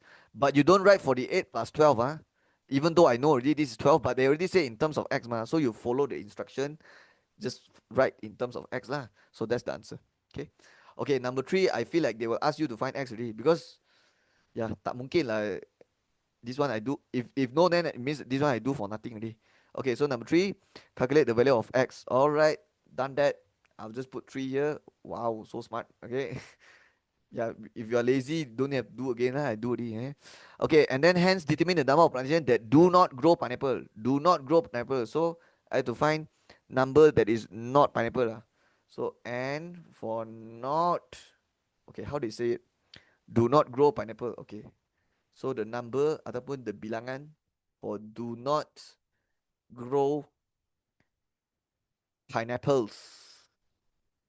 Pen, pineapple, apple, pen. Okay, so the do not grow pineapple. Okay, pineapple is here, right? Hey, this is also considered pineapple, Yeah, it's just that this one is like pineapple and getah. This one is pineapple and sawit, right? But it's still considered pineapple, right? So how to find the number that is do not grow pineapple at all? So it's 48 and 2x lah. But this time you don't write 48 plus 2x because this time they never say in terms of x. They actually ask you to find x baru cari the number. That means you have to use the x value which is 4 you find and then ganti. So 48 plus 8 is 56. So that's the answer. Okay, finished. Okay, soalan B, we are still doing Form 4 chapter 4. Yeah, it's still the set chapter. Table 5 shows the information of set X, Y, and Z, as well as the number cards found in those sets. So this is X, and this is prime number less than 15, Y multiple of 2 less than 11, Z factors of 15. Okay, these are what we call the set description. Yeah, because they write a sentence to describe the set. So it's called a set description. So number one says list all the set X, Y, and Z by using set notation. Okay, this is good because even if the question never asked me to do this, I have to do also. Because imagine if they never ask this and you're trying to find the subset for set Z. It's not possible. Yeah. You have to senaraikan first. When the soalan give you set description, you always have to change to set notation. Set notation means you have to senaraikan dia punya element. You have to list one by one the element. And you have to do that even if the question never asked to you to do it. Okay. Okay. But this question actually say it very clearly. So let's do it. X prime number less than 15. Okay. What is prime number? Prime numbers are a number that only has two factors. Okay. It only has two factors. It can only divide by itself and divide by one. Okay. So the smallest prime number is 2. 1 is not prime number. Yeah, because 1 is like only 1 times 1. So it only has one factor. So no. Prime number you need to have two factors. Okay. Okay, so 1 is not prime number, so 2. And then 3 is a prime number. 4 cannot because 4 can divide 2. 5 prime number. 6 no because can divide 2. 7 prime. 8 not prime because can divide 2. 9 not prime because can divide 3. 10 not prime because can divide 2. 11 yes prime. 12 not prime because can divide 2. 13 yes prime. And then 14 no because can divide 2. And that's all. Because they say less than 15, right? Yeah. Less than 15 means 15 is not included. So it's only you just check from 1 to 14. So from 1 to 14, these are all the prime numbers. Now let's list down the element for set Y. Multiple of 2 which are less than 11. Multiple means gandaan. It means like 2, 4, 6, 8, those numbers. But you stop at where? You stop at 10. Because they say less than 11. Because if you go one more 12, then it's more than 11 already. That's why we don't write that. Okay, Z factors of 15. Alright. Baru-baru saja I mentioned about factor, right? Because when I explained to you what's prime number, I said number yang ada dua factor, right? And then now they ask for factors of 15. Okay, how do you write the factors of 15? It means you have to think about what number times what number gives you 15. So you have 1 times 15, 2 cannot, 3 times 5, 4 don't have, 5, okay, 5 times 3, 3 times 5 is the same. Yeah, it repeats already. So these are all the factors 1, 3, 5, 15. So the factor is 1, 3, 5, 15. And remember, when we write set notation, we have to open the curly bracket. If you don't have the curly bracket, you won't get full marks. Okay. All right. Now I'm done. Now let's do question 2. Hence, determine the number of subsets for set Z. Okay, when you list out the subset, you are basically listing out dia punya anak-anak dia. Dia punya subset lah. So for example, set Z, the subset will be what? 1, 3, 1 only, and then 3 only, 5 only, 15 only, and then 1, 3, 1, 5, 1, 15. Yeah, basically you do all those steps. But you don't have to do like that. You don't have to list all the subset and then count got how many, no need. Because there is a formula to find number of subset. The formula is 2 power n. Okay, and the n you will use it to put in the number of elements. So since you are finding for set Z got how many elements? 1, 2, 3, 4. So 2 power 4, and that gives you 16. That means there are 16 subsets. It means if you list out one by one the number of subset, there will be 16. Okay, that's all. Okay, bahagian C. Bahagian ini mengandungi dua soalan jawab satu soalan. Okay, I will jawab both. Okay, I will jawab both in this video. 16A. Inje Azrul is a photography club advisor teacher at a SMK Murni Indah. Okay, table 6 shows the information of the photography club members. So you have Form 3, Form 4, Form 5.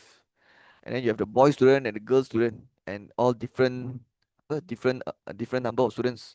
Okay, state the ratio of the number of boys to the number of girls. Okay, so I think I have to find out the total boys and total girls and then ratio dot dot macam tu lah. Okay, the total boy 10 plus 12, 22 plus 5, 27. Done that. Girl 10 plus 8, 18 plus 15, 33. So that's the answer lah. Okay, but you can kecilkan, right? Both these numbers can divide by 3. So divide by 3 is 9, divide by 3 is 11. So 9, 11 is the ratio. Okay. Or you can use your calculator to help you. Just tekan 27 divide 33. Because this dot dot ratio is like divide. Yeah, so when you tekan this one divide this one, your calculator will straight away give you 9 over 11. But you don't write 9 over 11 lah. You write 9 dot dot 11. Okay, because it's ratio. Okay, second question. A student is randomly selected from the boys group. So it means your total option is only, you are choosing only from the boys group. Okay, to be the photographer for a school event. Find the probability that selected student is a boy from Form 5. Okay, we have to use the probability formula. The formula is PA equals NA or NS. And since you are finding the probability of Form 5 boy, then atas you have to masuk the number of Form 5 boy lah, which is 5 students. That's 5 Form 5 boy. But the total is just 10 plus 12 plus 5, which is 27. So that's the answer. Okay. Oh my god, this is so easy. That's all lah. Okay lah, done already. Oh, it's only 2 marks. Okay, now I understand why. Again, yeah, it's only 1 mark, 1 mark. Okay, B, what chapter? Looks like a group data. So Form 5, chapter 7, measures of dispersion for group data. You know how I know? Because I see this. Yeah, this one is a class. So if it's class, it means it's group data, then yeah, definitely it's this chapter. Encik Azrul is a mathematics teacher for class 1 Mawar. Okay, I don't care. He organized a mathematics quiz for all the students. Class 1 Mawar, I don't care. Table 7 shows the frequency distribution marks obtained. Okay, lah, or I don't care. Everything here is not important. No information here. So the marks 40 to 44, 3 students. 45 to 49 marks, other 6 student and so on lah. Okay, the M here never give you. So confirm later they will have to give you something else to help you find the M lah. So number 1, given that the mean score is 55.6, find M. Okay, let's go. Okay, first I want to talk about the mean formula first. The mean formula is take the sum of x divided with n. But if the data has frequency, then you have to use the other formula, which is sum of fx divided with the sum of f. Okay. Okay, let me explain a bit. This formula we use it when we don't have frequency. Usually when it's ungrouped data, okay, when it's ungrouped data, usually they don't have frequency. So we can just take all the data, sum it up, add together, and then divide n. But for group data, it's more tricky because they will give you class, right? Then we have to do it differently a bit. We have to take the data, multiply with the frequency, divide with the total frequency. And the x, you have to use the midpoint. Kalau dia group data lah. Kalau group data, the x have to use midpoint, right? So in other words, the formula for mean is the midpoint times frequency, divide with the total frequency. Okay. So what do you think I do here? Find out the MP lah, the midpoint. Okay, to get the midpoint, you just take the lower limit plus upper limit divide 2. 40 plus 44 divide 2, 42. 45 plus 49 divide 2, 47. And then repeat the same, 52, 57, 50, 62. And then this one, 65 plus 69 divide 2, 67. Right? Okay, finish with that. Now you can find your mean. So I will draw a very long garisan and then equals to 55.6 because they say mean is 55.6. And then for here, I will just use this formula. Okay. Okay. On top here, you have to do the sum of fx. In other words, you are finding the midpoint times with frequency, jumlahkan. Okay. Okay. X will be the midpoint. Number of students, that's the frequency lah. That's the f. So it'll be 42 times 3 plus 47 times 6 plus 52 times m, which is 52m, plus 57 times 16. So this is 7. Okay, plus what is this? 62 times 10. And then plus with the last one is 67 times 4. And then over total frequency, 3 plus 6 plus m plus 16 plus 10 plus 4. Okay, now we can use our calculator to help us. Okay, when we plus this at the bottom here, the m cannot plus. Yeah, the m cannot plus. Only number can plus with number. So press 3 plus 6 plus 16 plus 10 plus 4. 39. Okay, yang atas macam mana? Alright, yang atas ni bukan semua yang boleh tambah tau. Yeah, not everything can plus here. Because the 52M, yeah, that one cannot plus. So that one I'll just write it separately. And then the rest all I tekan lah. 42 times 3 plus 47 times 6 plus 57 times 16 and so on. And if you press all that, you get 2208. Okay, yeah, just use your calculator. Okay, now how to find M? Okay, I want to get rid of the fraction, and how to do that? Very simple, just pindah this whole thing ke atas. So it becomes 52M plus 2208. Okay, this one duduk bawah means bahagi, it means divide. So when you move here, it becomes times lah. So 55.6 times M, 55.6M, and don't forget the 39 also needs to times with 55.6, and that gives us 2168.4. 55.6 times 39. Yup. 2168.4. Now we can find M. Alright, M dengan M boleh buat, number dengan number boleh buat. So okay, I think I'll move the 52 over here because then my M will be positive. Okay, if I move it here, it will be negative. Okay, that's why I don't want to pindah sana. Okay, 55.6 minus 52 is 4.6 M. No, 3.6. Silap. 3.6 M. And then 2168.4 pindah sana jadi minus. Okay, what is 2208 minus 2168.4? 39.6. And now you can find your M. 39.6 divide 3.6, which is 11. So your M is 11. Finished. Second question, calculate the variance and the standard deviation of the distribution. Okay, let's talk about the formula. So the variance formula is sum of x square over n minus mean square. Kalau dia tak ada frequency lah. Kalau dia tak ada frequency, But kalau dia ada frequency, then it will become sum of fx square over sum of f minus mean square. Okay, so why got two formula? Same like just now lah. Just now the mean also got two formula, right? The first one is when other frequency, the second one other frequency. Same with this lah. This one also got two because sometimes your data has frequency, sometimes don't have frequency. So if don't have frequency, you use this. But if you have frequency, you will use this. And don't forget, this x is midpoint. Kalau if it's a group data lah. Yeah, because if it's a group data means dia ada bagi class then most definitely they will have frequency one. So you will have to use the x for the midpoint. Midpoint have to use x, and then the f, that's the frequency. Okay, so now it's time to use this. Okay, what about the standard deviation formula? Okay, the standard deviation formula is exactly the same. It's just that they don't have the square here because the square already moved there, become square root. Okay, so I will not write the standard deviation formula. Okay, because it's the same thing. You just remove the square and then jadi square root macam ni. Okay, so let's find the variance first. Let's do that first. Okay, the question wants to find variance and standard deviation. So later there's two answers. Okay, let's find out the variance first. Okay, this is the symbol for variance, and there's no square root for this. There's no square root, so just draw a long line, and then minus with bracket square, and this bracket will be the mean, which is 55.6. Because the formula minus mean square. I'm just following the formula. Okay, what I have to write on top here, the sum of fx square. It means you have to take x square, which is 42 square, multiply with the f, which is 3, plus the next one, x square. Only the x square only, the f tak ada square. The x saja yang kena square. It means the midpoint kena square lah. So 47 square times with 6 plus 52 square times m. But the m I know already is 11. I find it just now. And then plus with 57 square times 16 plus with 62 square times 10. Okay, I don't have enough space. I write here lah. Plus with 67 square times 4. And then over total frequency, just now I get is m plus 39, which is 11 plus 39. 11 plus 39 is 3 plus 4, 50 lah. Yeah. Okay, this is how it looks like now. Now we can solve for the variance. Okay, you jangan straight away give them the final answer here. No, don't do that.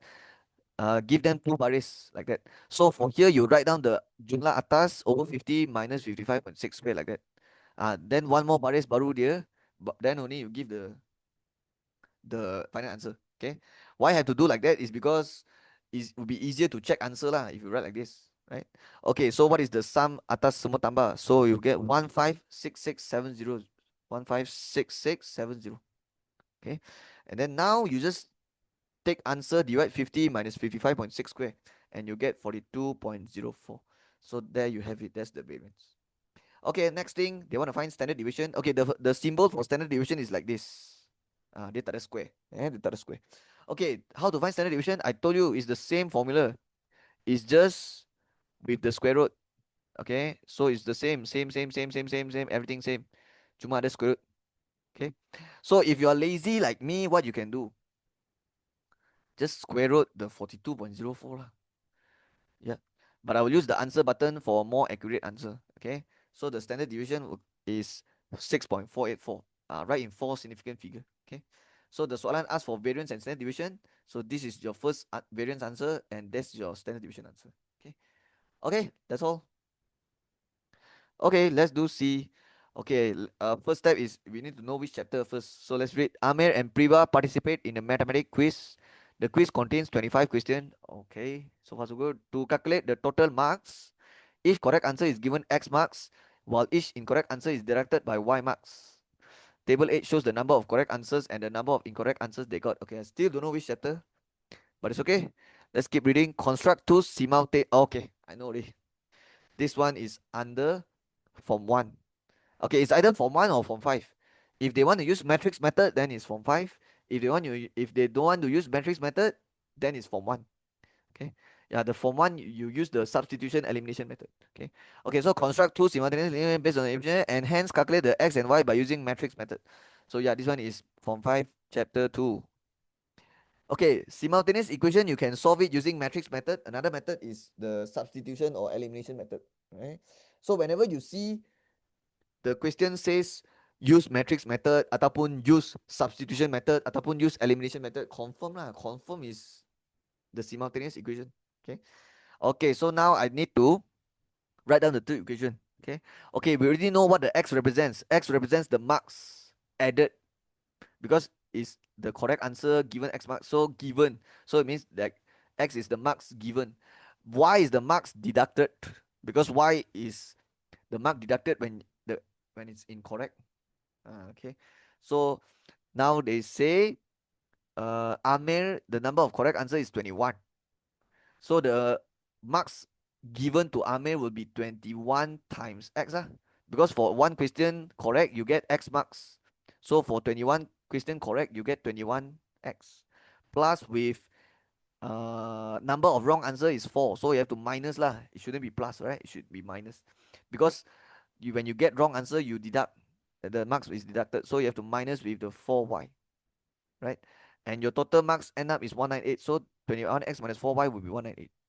Okay, another equation for Priya, 18x, and then also minus, but 7y equals 159.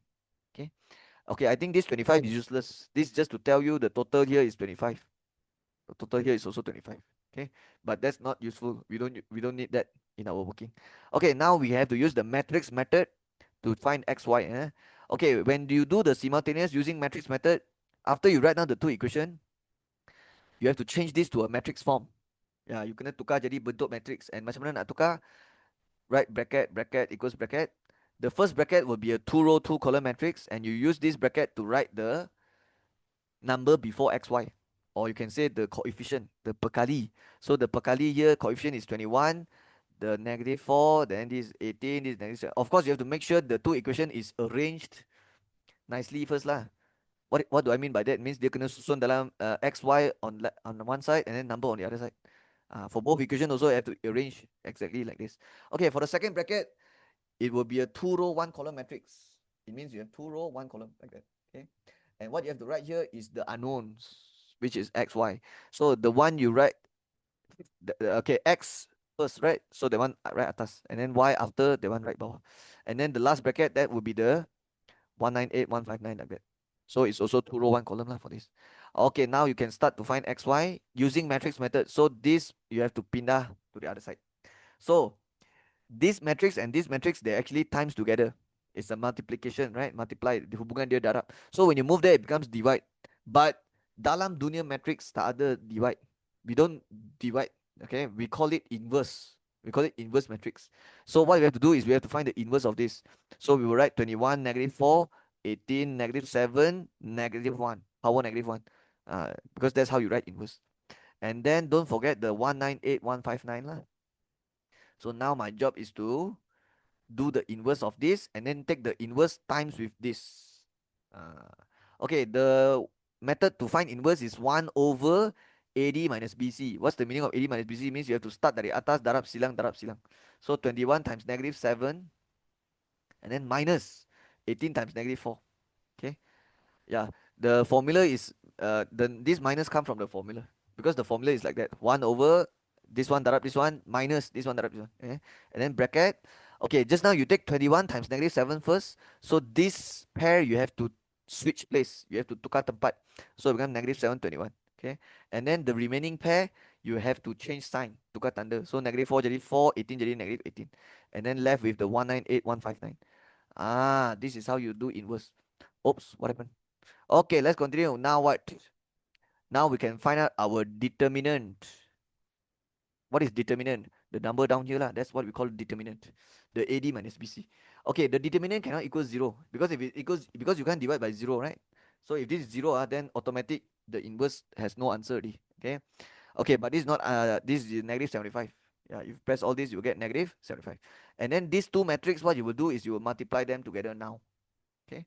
All right. When you multiply matrix, you have to be very careful because there is a specific condition when you multiply matrix. So what's the condition is the number of the number of column of the first matrix has to be same with the number of row of the second matrix. Okay. Okay, what do I mean by that? Okay, let's write the order first. For this one is 2 times 2, 2 row, 2 column. For this one is 2 times 1. So the number of column of the first matrix have to same with the number of row of the second matrix. So are they same? Yes. So if yes, can cut. So you left with 2 times 1. That means after you multiply these two matrix, you will end up with a 2 row, 1 column matrix. That means one number atas, one number bawah macam tu. And how to get the atas number? Okay, you have to use a special way to darab. The way to darab is you have to take horizontal times vertical. Okay, yeah. So I will take the first row times with the first column and then right here. And then second row times first column right here. Like that. That's the method. Okay, so first thing first, I will take this times this, right? But when you times, it has to be like this. It has to be like this. So if it's a horizontal, let's say you have AB and then you have CD, your times it has to be like this. A times C, B times D. You don't go and take A times C, A times D. That is wrong. Okay. But sir, what if it's like that? A, B, C. Then automatic your vertical will have D, E, F. Automatic one. Kalau sini ada tiga, sini pun ada tiga. Kalau you jumpa case yang sini ada tiga, sini ada dua, means you do something wrong already. It means you did something wrong, or maybe the matrix cannot darab together lah. Because it means like the number of this number and this number not same lah. That's why they cannot darab. Okay, let's come back here. If this is three number, it will be A times D, B times E, C times F. Okay. That's the concept. So let's darab now. So what's your AB and what's your CD? This is your A, B, this is your A, B, this is your CD, right? So siapa darab siapa? Negative 7 times 198. And then siapa darab 159? It has to be 4. Okay. This is the correct way to times. And if there's nothing between them, just put a plus here. Okay. So this is the correct way to times. Okay, now for the number down here, it will be the second row, which is negative 1821, but you multiply with this. So negative 18 times 198, and then 21 times 159. That's how you darab. Okay. Just remember the keyword here is horizontal times vertical, and then nothing plus. Okay. Okay, now let's continue here. XY equals 1 over negative 75. Okay, this one dalam boleh buat dulu kan? So let's do it. Negative 7 times 198. Okay, let me press. And then plus with 4 times 159. Okay, I got negative 750. And then this one, negative 18 times 198 plus 21 times 159. Okay, I got negative 225. Okay, now it's time to find out my xy. Okay, so what you have to do with these two numbers, you have to divide with negative 75. So negative divide negative positive, 750 divide 75 is positive 10. Negative 225 divide negative 75, that's going to be positive 3. Yeah. So now you get your xy already. Okay. Okay, but don't stop here. Don't leave it like this. The soalan asks you to construct two simultaneous. Okay, I already finished that. This is the two simultaneous linear equation. Calculate value of x and y. So you should write dot dot dot x equals 10, y equals 3. Okay, this line is very important. Make sure you write it in the exam. Okay, yeah. After you're done with the bracket thing, convert back to an equation. X equals 10, y equals 3 like that. Okay. Yeah. Otherwise you might lose marks. So make sure you do that. Okay. Sudah siap. Okay, Solandi, let's go. Encik Azrul wants to give school bag to 3 winners of the mathematic quiz. So this guy want to give school bag as a present, as a gift for the winner of maths quiz. Diagram 18 shows the price of a school bag of different brands in different number base. Okay, I know which chapter, Form 4 chapter 2. Number base, the asas one. So the first option, brand Q, the price is 340 base 5. Okay, we cannot read this as 340 ringgit because it's in base 5. So the correct way to read this is 340. You cannot read it as 340, no. This is 340 because it's not base 10. So for this one, it's 341 base 7. So I feel like later we have to change them to base 10 to know the actual price, right? Okay, but let's not do that first. Let's read the whole thing first. The maximum budget, okay, maximum means the symbol is smaller or equals, right? Budget allocated to buy the three school bag is 345 ringgit. Okay, they never put a base here, means this is base 10. Okay, so this guy, he's only willing to pay 345 ringgit. Yeah, he's not willing to pay more than 345 to buy the three school bag. This is the maximum budget. Maximum amount he's willing to spend is this. So determine the school bag that Encik Azrul could buy. Justify. Okay, so I feel like, yeah, you have to change both the school bag to base 10 first. So for brand Q, I have to change the 340 base 5 to base 10. And how you do that? Okay, how you change a smaller base to a base 10? Darab or bahagi? Smaller base to base 10. Mestilah darab, right? Okay, but when you change to base 10, how you change it? So first you have to write down the place value ataupun dia punya nilai tempat for every digit. So kalau base 5 dia punya nilai tempat, place value will be 5 power 0, 5 power 1, 5 power 2. And then when you darab, you have to take atas darab bawah, atas darab bawah, atas darab bawah. So 5 power 2 times 3, 75. And then 5 power 1 times 4, 20. 5 power 0 times 0, 0. And then tengah-tengah plus. And then you get 95. So I write RM here, 95. And it's in base 10. Okay. Okay, let's do for brand Z. So for brand Z punya school bag, it's 341 base 7. But I don't even know whether this is cheaper or more expensive than this because it's in different base. So that's why I'm changing it to base 7. So 7 power 0, 7 power 1, 7 power 2, same like just now lah. 7 power 2 times 3, which is 49 times 3, 147. Use your calculator to help you. 7 times 4 is 28. 7 power 0 times 1 is 1, so plus 1. Okay, plus everything together, what do you get? Okay, my calculator give me 176. So hope you got that also. Now it's time to find out the price of three school bags. So I'll write here three school bags. So I'll write total. Okay, I just write total. So total price, if it's a brand Q, so it'll be 95 times 3. But for this, the total price will be 176 times 3 because it's buying 3. So what is this? RM 285. And then what is this? RM 528. Okay, now we have to answer the question. The maximum is 345. Determine the school bag that Encik Azrul could afford, could buy. So he only willing to spend 345. So which one do you think he will buy? Obviously not the 528 lah, because this one is more than the amount he's willing to spend. Because he's only willing to spend smaller or equals 345. So he has to buy the brand Q. So I'll write here the school bag that Encik Azrul could buy is brand Q. And we have to justify, right? So the justify is okay. I feel like it's better if you write this beside smaller than 345, and this one you write bigger than 345 like this. That's why we end up choosing this. Okay, and also we can write the reason here because, okay, so because what, the price of three brand Q school bags does not, okay, the price, comma RM285 does not exceed the allocated budget, the the maximum budget allocated, which is, I'll just write comma RM345. Okay, this is good enough. So let's read again. Brand Q is the one that you should buy because price of three brand Q school bags 285 does not exceed the maximum budget allocated 345. Yeah, this is good enough for the reason. Actually, it's more than enough already. Okay, yeah. Okay, that's all. Okay, finally we are at the last question, 17. Let's do it. Let's finish it. Encik Aiman works as a manager at Syarikat Maju Bersama Sendirian Berhad with a monthly income of a 4,100. Okay, I feel like this is from 4 chapter 10. The consumer mathematics, apa? Uh, what is it called? Financial management. Pengurusan kewangan. Okay, this is the monthly income. Encik Aiman saved 10% of his monthly income. Okay, I feel like I should find it now. Let's just find it now. 10% times 4,100 is 410. And what is this? Savings. Okay, yeah, you want to save the money. And then 200 is also savings, but this one is for emergency fund. Okay, so 4,100, I save 410, I save 200, so later I have to minus lah.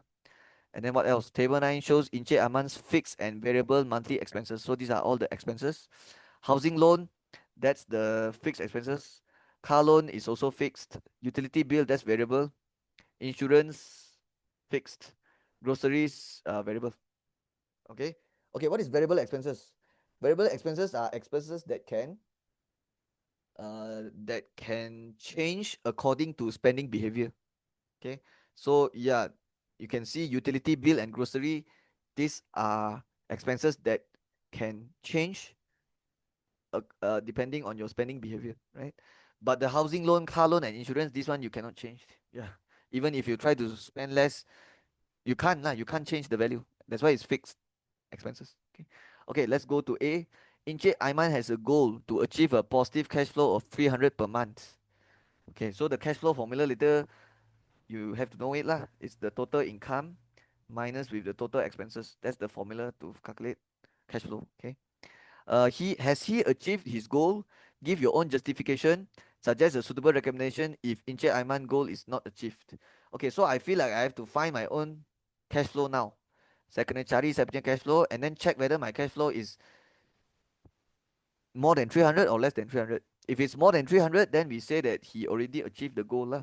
But if it's less than 300, then he does not achieve the goal. Okay. Okay, so let's do that now. What's the total income? It's 4,100, but since the other save some money, we have to minus. So 4100 minus 410 and then minus 20. Yeah. Okay, so the balance is 3670.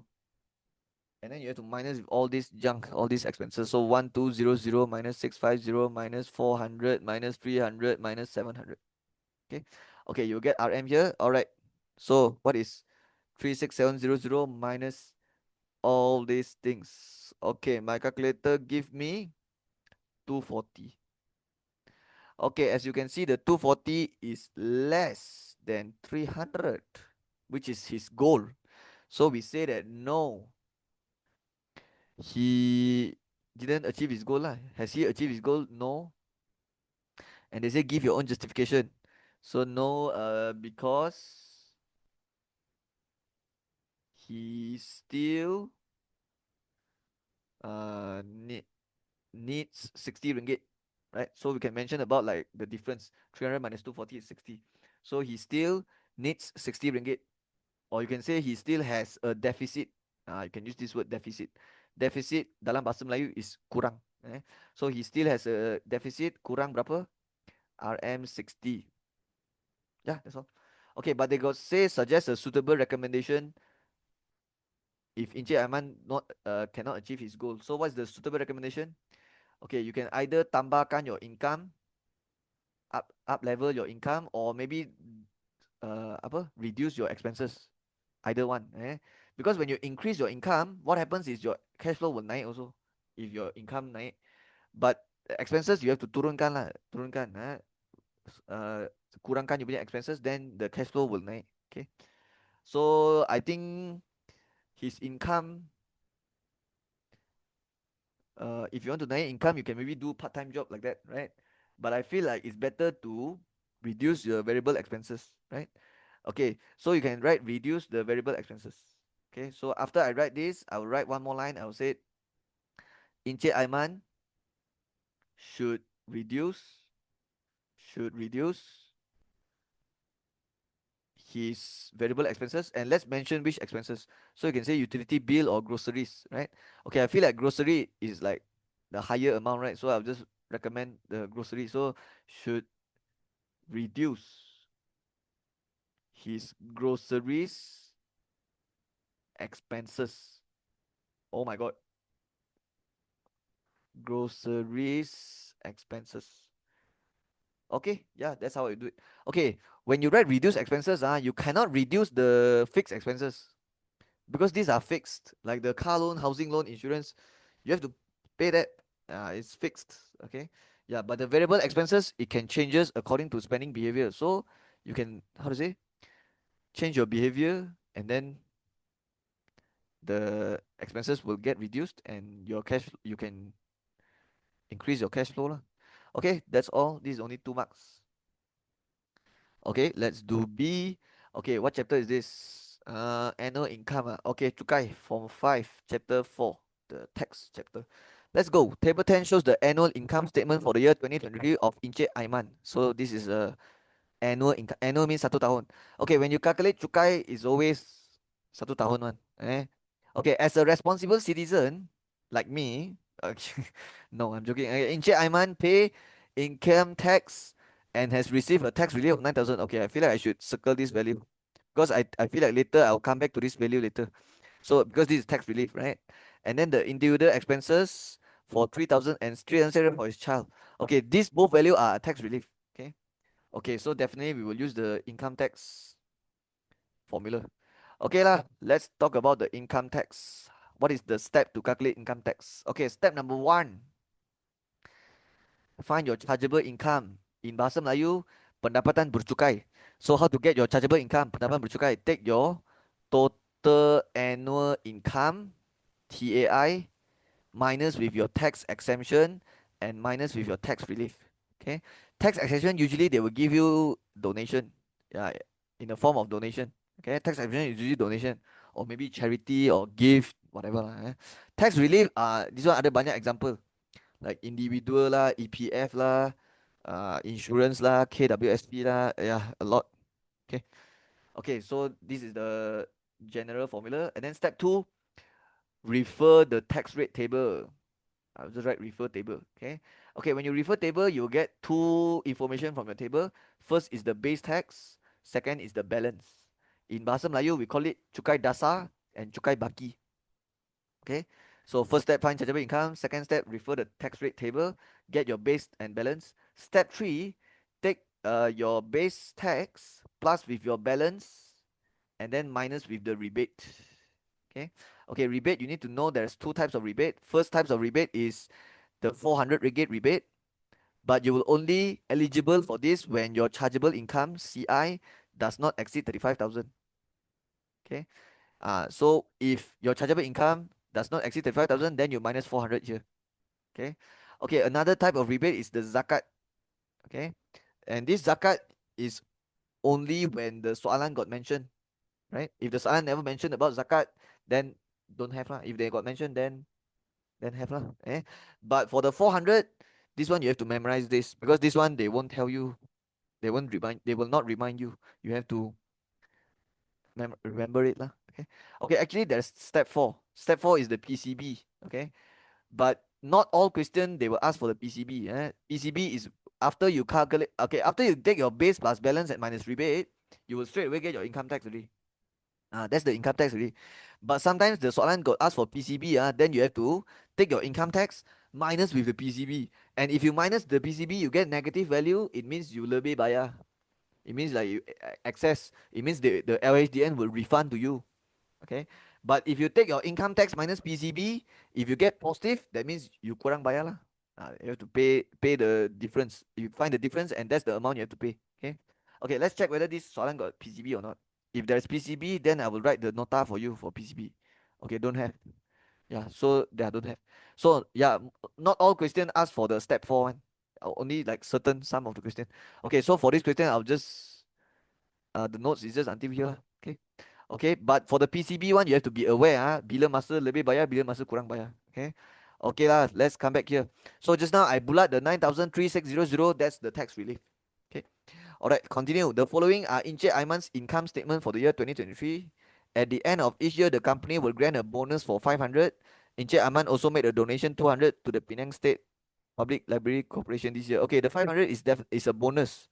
So this is like income lah, income. So maybe later have to plus lah. Yeah, because it's income. But this one have to minus the 9,360 because these are tax relief. And the 200 also have to minus because it's donation.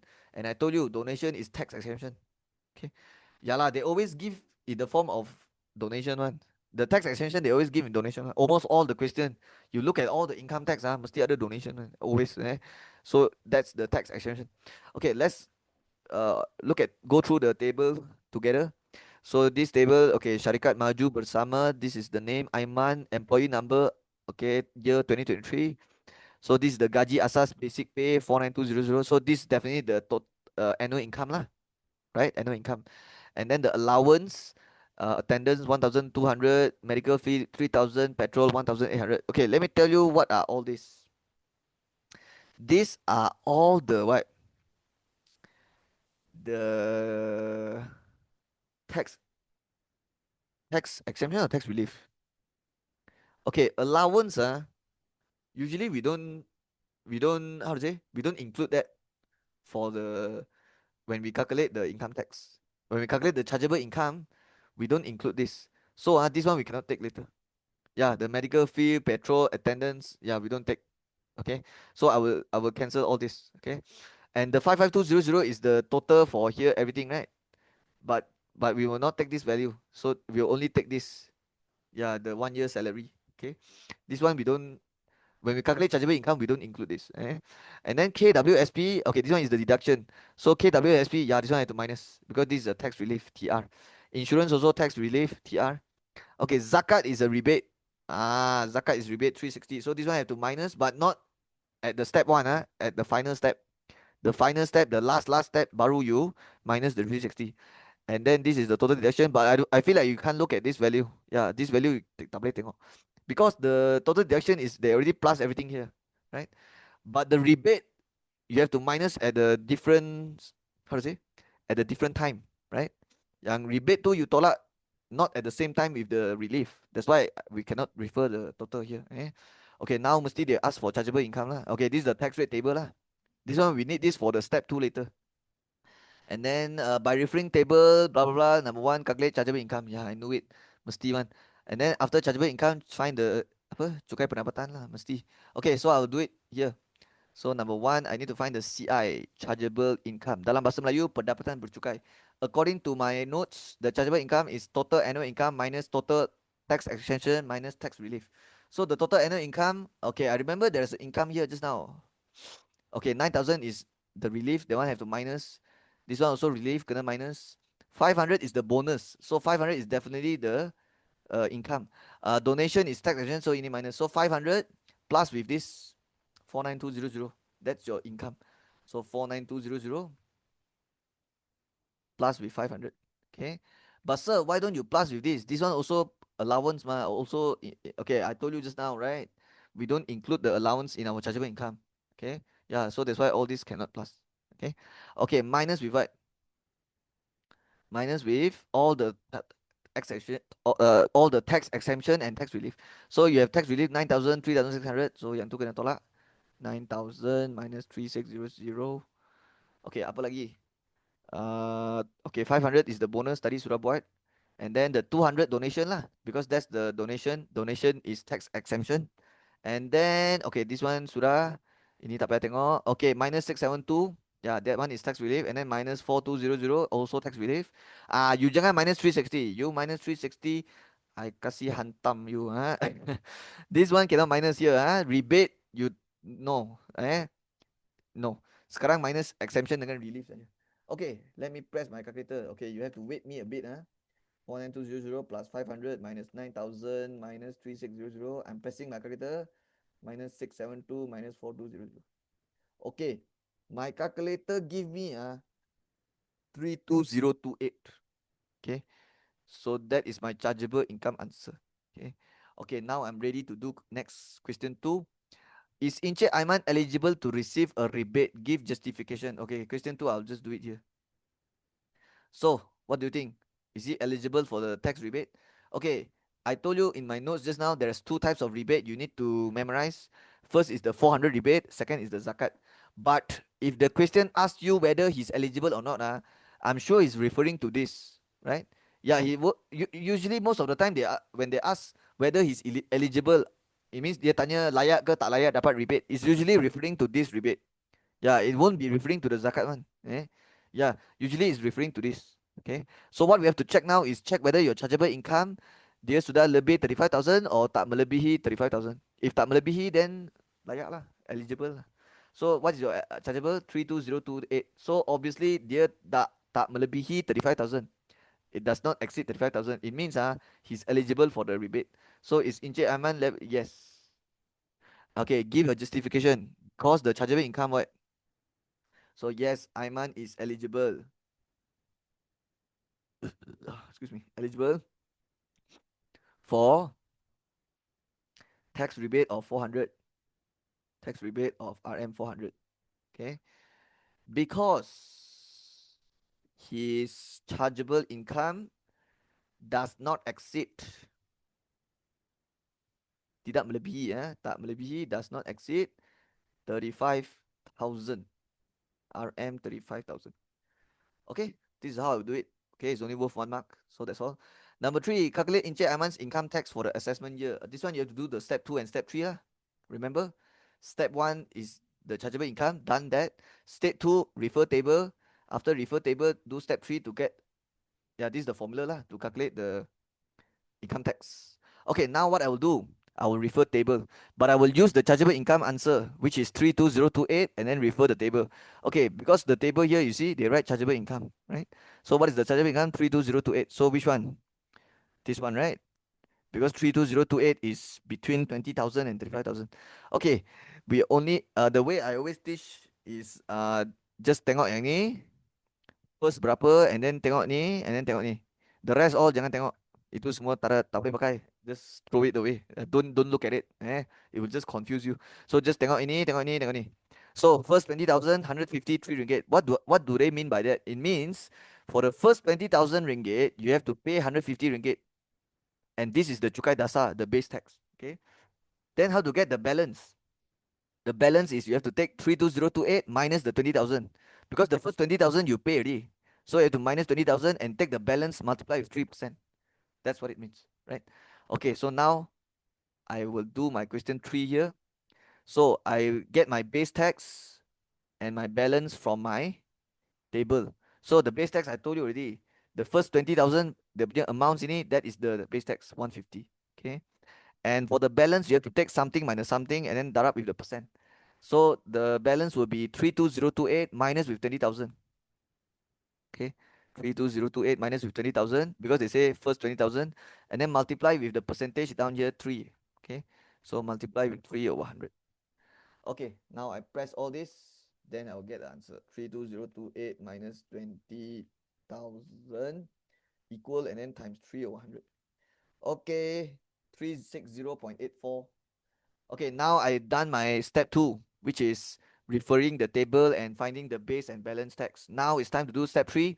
Take my base plus balance and minus all the rebates. So let's go. I'll write here income tax lah. Income tax, and the formula is the base tax 150 plus with the balance 360.84 minus with the total rebate. Okay, total rebate ada dua jenis. One is the 400, and just now we already check. Memang Aiman is eligible for this rebate. Memang dia layak dapat 400, so I have to minus 400 lah. And another rebate I have to check is the zakat. So tell me, do they have zakat? Yes, 360, remember? So I have to minus 400, and not only that, minus 360 for the zakat rebate also. This is the value, okay? Yeah, just now when I go through the table, I already tell you, I already said this rebate later have to minus at the end. So now I have to minus. Okay, 150 plus 360.84 minus 400 minus 360. So negative 249.16. Wait, your income tax is negative RM 249.16. Wait, what? It means you have to bayar to government, you have to bayar negative 249 ringgit. Okay. If you get the income tax answer negative, that means you have to write RM 0. It means you don't have to pay. Okay. Ya, takkanlah government bayar you. You faham? So it's like when you go to, let's say, Starbucks and you try to buy a Starbucks drink, right? Pernah tak you tengok itu menu and then you look at the price they write negative 2 ringgit or like negative 3 ringgit. No, right? Everything is positive, right? Yeah, because you're trying to buy, you're trying to pay. So if you're trying to pay, you must pay. Takkan you pay negative amount. If you pay negative amount means he pay you already, right? So that is why when the income tax come out negative, you have to write 0. Okay, but I have to mention one thing. If this soalan ada PCB, if this soalan ada PCB, and if you take your income tax answer minus PCB, if you get negative, that one is not 0. That one you will get refund. That one memang he will pay you. Okay. So I repeat one more time. This is your income tax answer, right?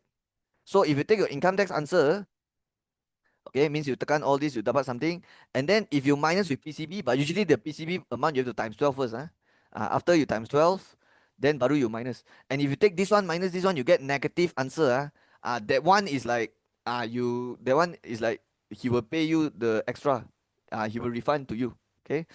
But this one no refund. This one no refund because this one is income tax negative. Income tax negative means 0. Okay. But the refund is kalau you minus PCB negative, then baru ada refund. That one is like other refund. That one memang the LHDN will pay you back. Okay. But this one no. This one just 0. Okay. Okay. Hope you get it. So it means that's the answer. RM 0. Okay. So number 3, calculate Encik Am income tax. So 0 lah. That's all. Okay. Let's do C. Solving using matrix method is not allowed. Okay. Confirm. Is a simultaneous equation chapter.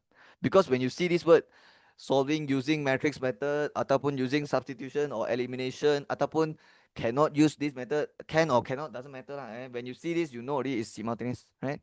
And if they say solving matrix method is not allowed, then it's definitely from chapter 1. No, not chapter 1. Actually, I don't know what chapter, I forgot. But it's definitely from 1. Yeah, it's the simultaneous one. So they don't want you to use matrix method. So what's the other method to solve simultaneous equation? The substitution and elimination method. Okay, let's go. Encik Aiman has cultivated a farm to plant corn and sugarcane. I don't care. The total number of corn and sugarcane plants grown on Encik Aiman's farm is 2080. So that's the total number of both. While the ratio of number of corn plants to sugarcane plants is 3:5.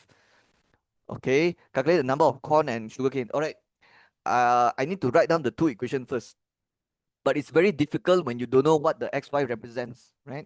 So the way I teach my student, I always tell them for this type of story question, you always, if they never tell you what the XY represents, you straight away go to the last baris and see what they want to find. Okay? You see what they want to find and make that the XY. So what they want to find, number of corn plants and sugarcane plants, right? So that's your XY. So you let your X equals what? Number of corn. Number of corn plants. Okay?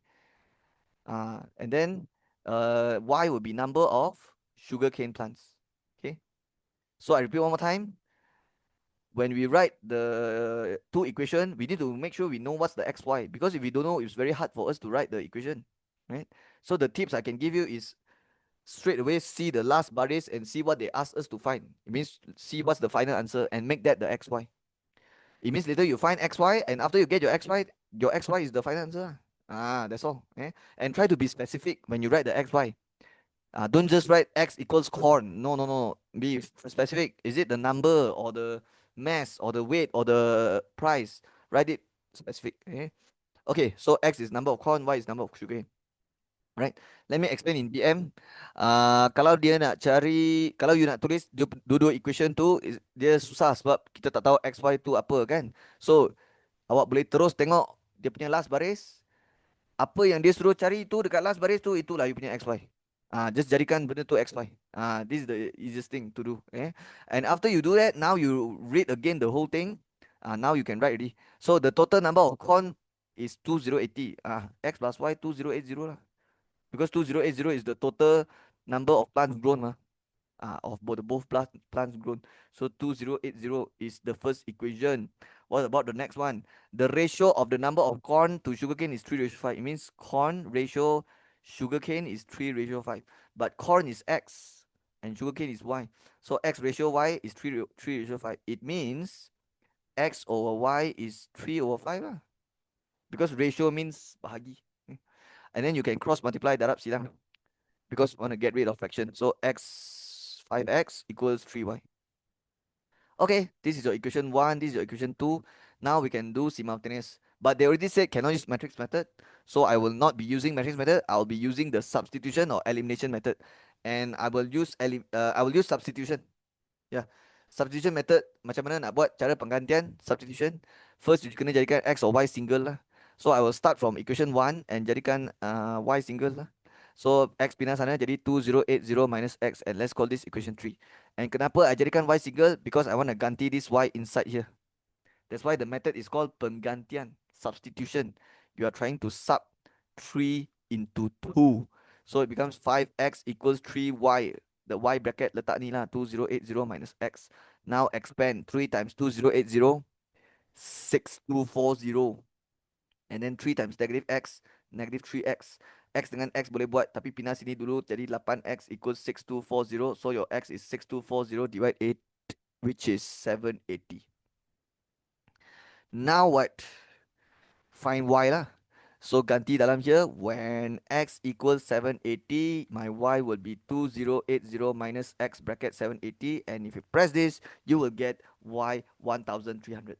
But the soalan actually asks you to find number of corn and sugar cane. So it's not a good idea to stop here. I will write again number of corn. Okay, how they asked? Corn plants, sugar cane plants. So number of corn plants equals blah blah blah, and then number of sugar cane. Okay, you can see my handwriting getting more progressively more and more ugly, right? Yeah, it's because I write for a long time already. I never pause the video now. Yeah, it's like from question 1 until now. I never rest. Yeah, so my hand hurts. Okay, but I need to finish this. Okay, corn is 780. Wait, corn is x or y? X. Okay, corn is x, so x is 780 lah. And then sugar cane is y, which is 1300. Okay, there's no unit for this because yeah, it's just number of plants, right? So that's the answer. Wait, is this the last question? Oh, there's one more. Okay, this one is the last one already. Okay, finally. Okay, actually, from question 1 until now, I never, how to say, cut my video. Yeah, it's like one apa no stop non-stop. I was doing it like non-stop. Okay, I'm so proud of myself because usually I have to stop midway because it's hurt too, like my finger hurts too much. But for this paper, I don't know, for some reason I'm able to, how to say, push through. Okay, my finger actually hurts now, but okay, let's finish it lah. Okay, it's the last one already. Okay, Bank Berjaya. Okay, this one from 3 chapter 3. Yeah, the consumer mathematics. The one yang interest blah blah blah semua tu lah. Okay, Encik Aiman wants to buy a product Axia car for his daughter Camilla. I don't care. To commute to a nearby college from their home. Okay, I don't care. I don't care. I don't care. Diagram 90 shows advertisement offered. Okay, everything here is not important. Nothing important here. So we don't care about anything they said up there. So Bank Berjaya, financing offer up 90% and the interest rate is 4.25% per annum. Okay, what's the meaning of financing offer up to 90%? It means this Bank Berjaya, they allow customer to pinjam up to 90%. That's what it means. It means if let's say you want to get a loan from the Bank Berjaya, yeah, they will help you up to 90% of the payment. Up to 90%. They will help you to buy up to 90%. That's what it means. And this is the interest rate. They will charge you interest rate lah. Yeah lah, because when you pinjam from bank, you have to pulang balik to bank. And when you pulang balik, you will have to pulang balik more amount because they will charge you interest. Okay, the price of product Axia is 39900. Okay. Calculate the monthly installment if the selected loan repayment is 7 years. Okay, I want your student to have this ability. The moment you see the word monthly installment, immediately you write this formula. A equals P plus BRT. Okay? Yeah, immediately. You all need to have this, how to say, this instinct. Like the moment you see monthly installment, immediately confirm it is this formula. Okay? Okay, let me explain what is this. A is the total loan repayment. What is total loan repayment? Loan is pinjaman. Repayment is bayaran balik. Total is jumlah. So what is total loan repayment? Jumlah amount yang you kena bayar balik after you pinjam lah. Okay. And then P is the amount you pinjam. You pinjam from bank. And then the R is the rate, the interest rate in percent. And then T is the years, the time in years. Okay, so now we can find our A. Okay, berapa you pinjam? Okay, you don't tell me 39900. That's not correct. Because usually when you pinjam, you will not pinjam like the full price.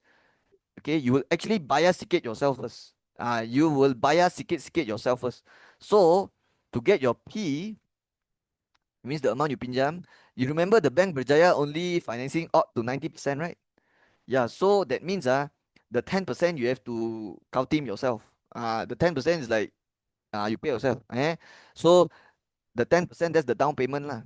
But I want the 90%. The 90% the one yang saya kena pinjam bank. So later when I calculate the monthly installment, I need the 90% times with 39900. Okay, let me press my calculator. So I get 35910. So I'll write here 39900 and I got 35910, and that is the amount yang you pinjam. Okay. Yeah, it means you pay the down payment already. The 10% down is the down payment. Down payment means like you buy it on the spot.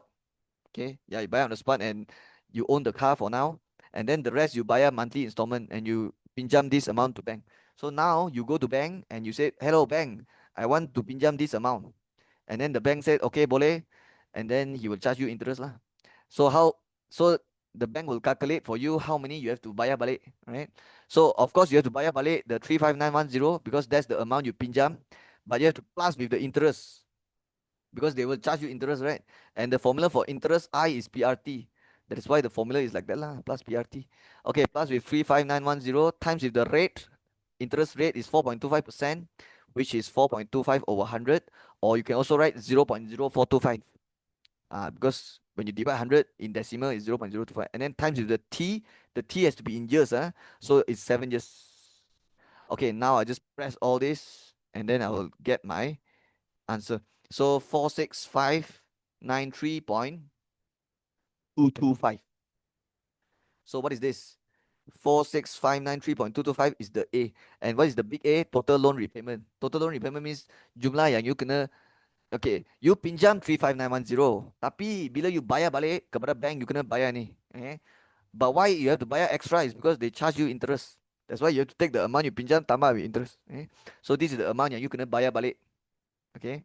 But the soalan ask for monthly installment 1 bulan. This is not 1 bulan. This is for 7 years. Okay. And 7 years ada berapa bulan? Oh banyak, 84 bulan. So you have to ambil ni bahagi 84. So to get the monthly installment, I said monthly installment. Oh my god, I mix the English and the Malay because monthly installment is ansoran bulanan. Okay, so when I said monthly insuran or something. Okay, monthly installment is ansoran bulanan. So the ansoran bulanan is what? You take the 46593.225. Okay, this one is for 7 years now. You have to pay back this amount over. You can pay this back over 7 years. For 7 years.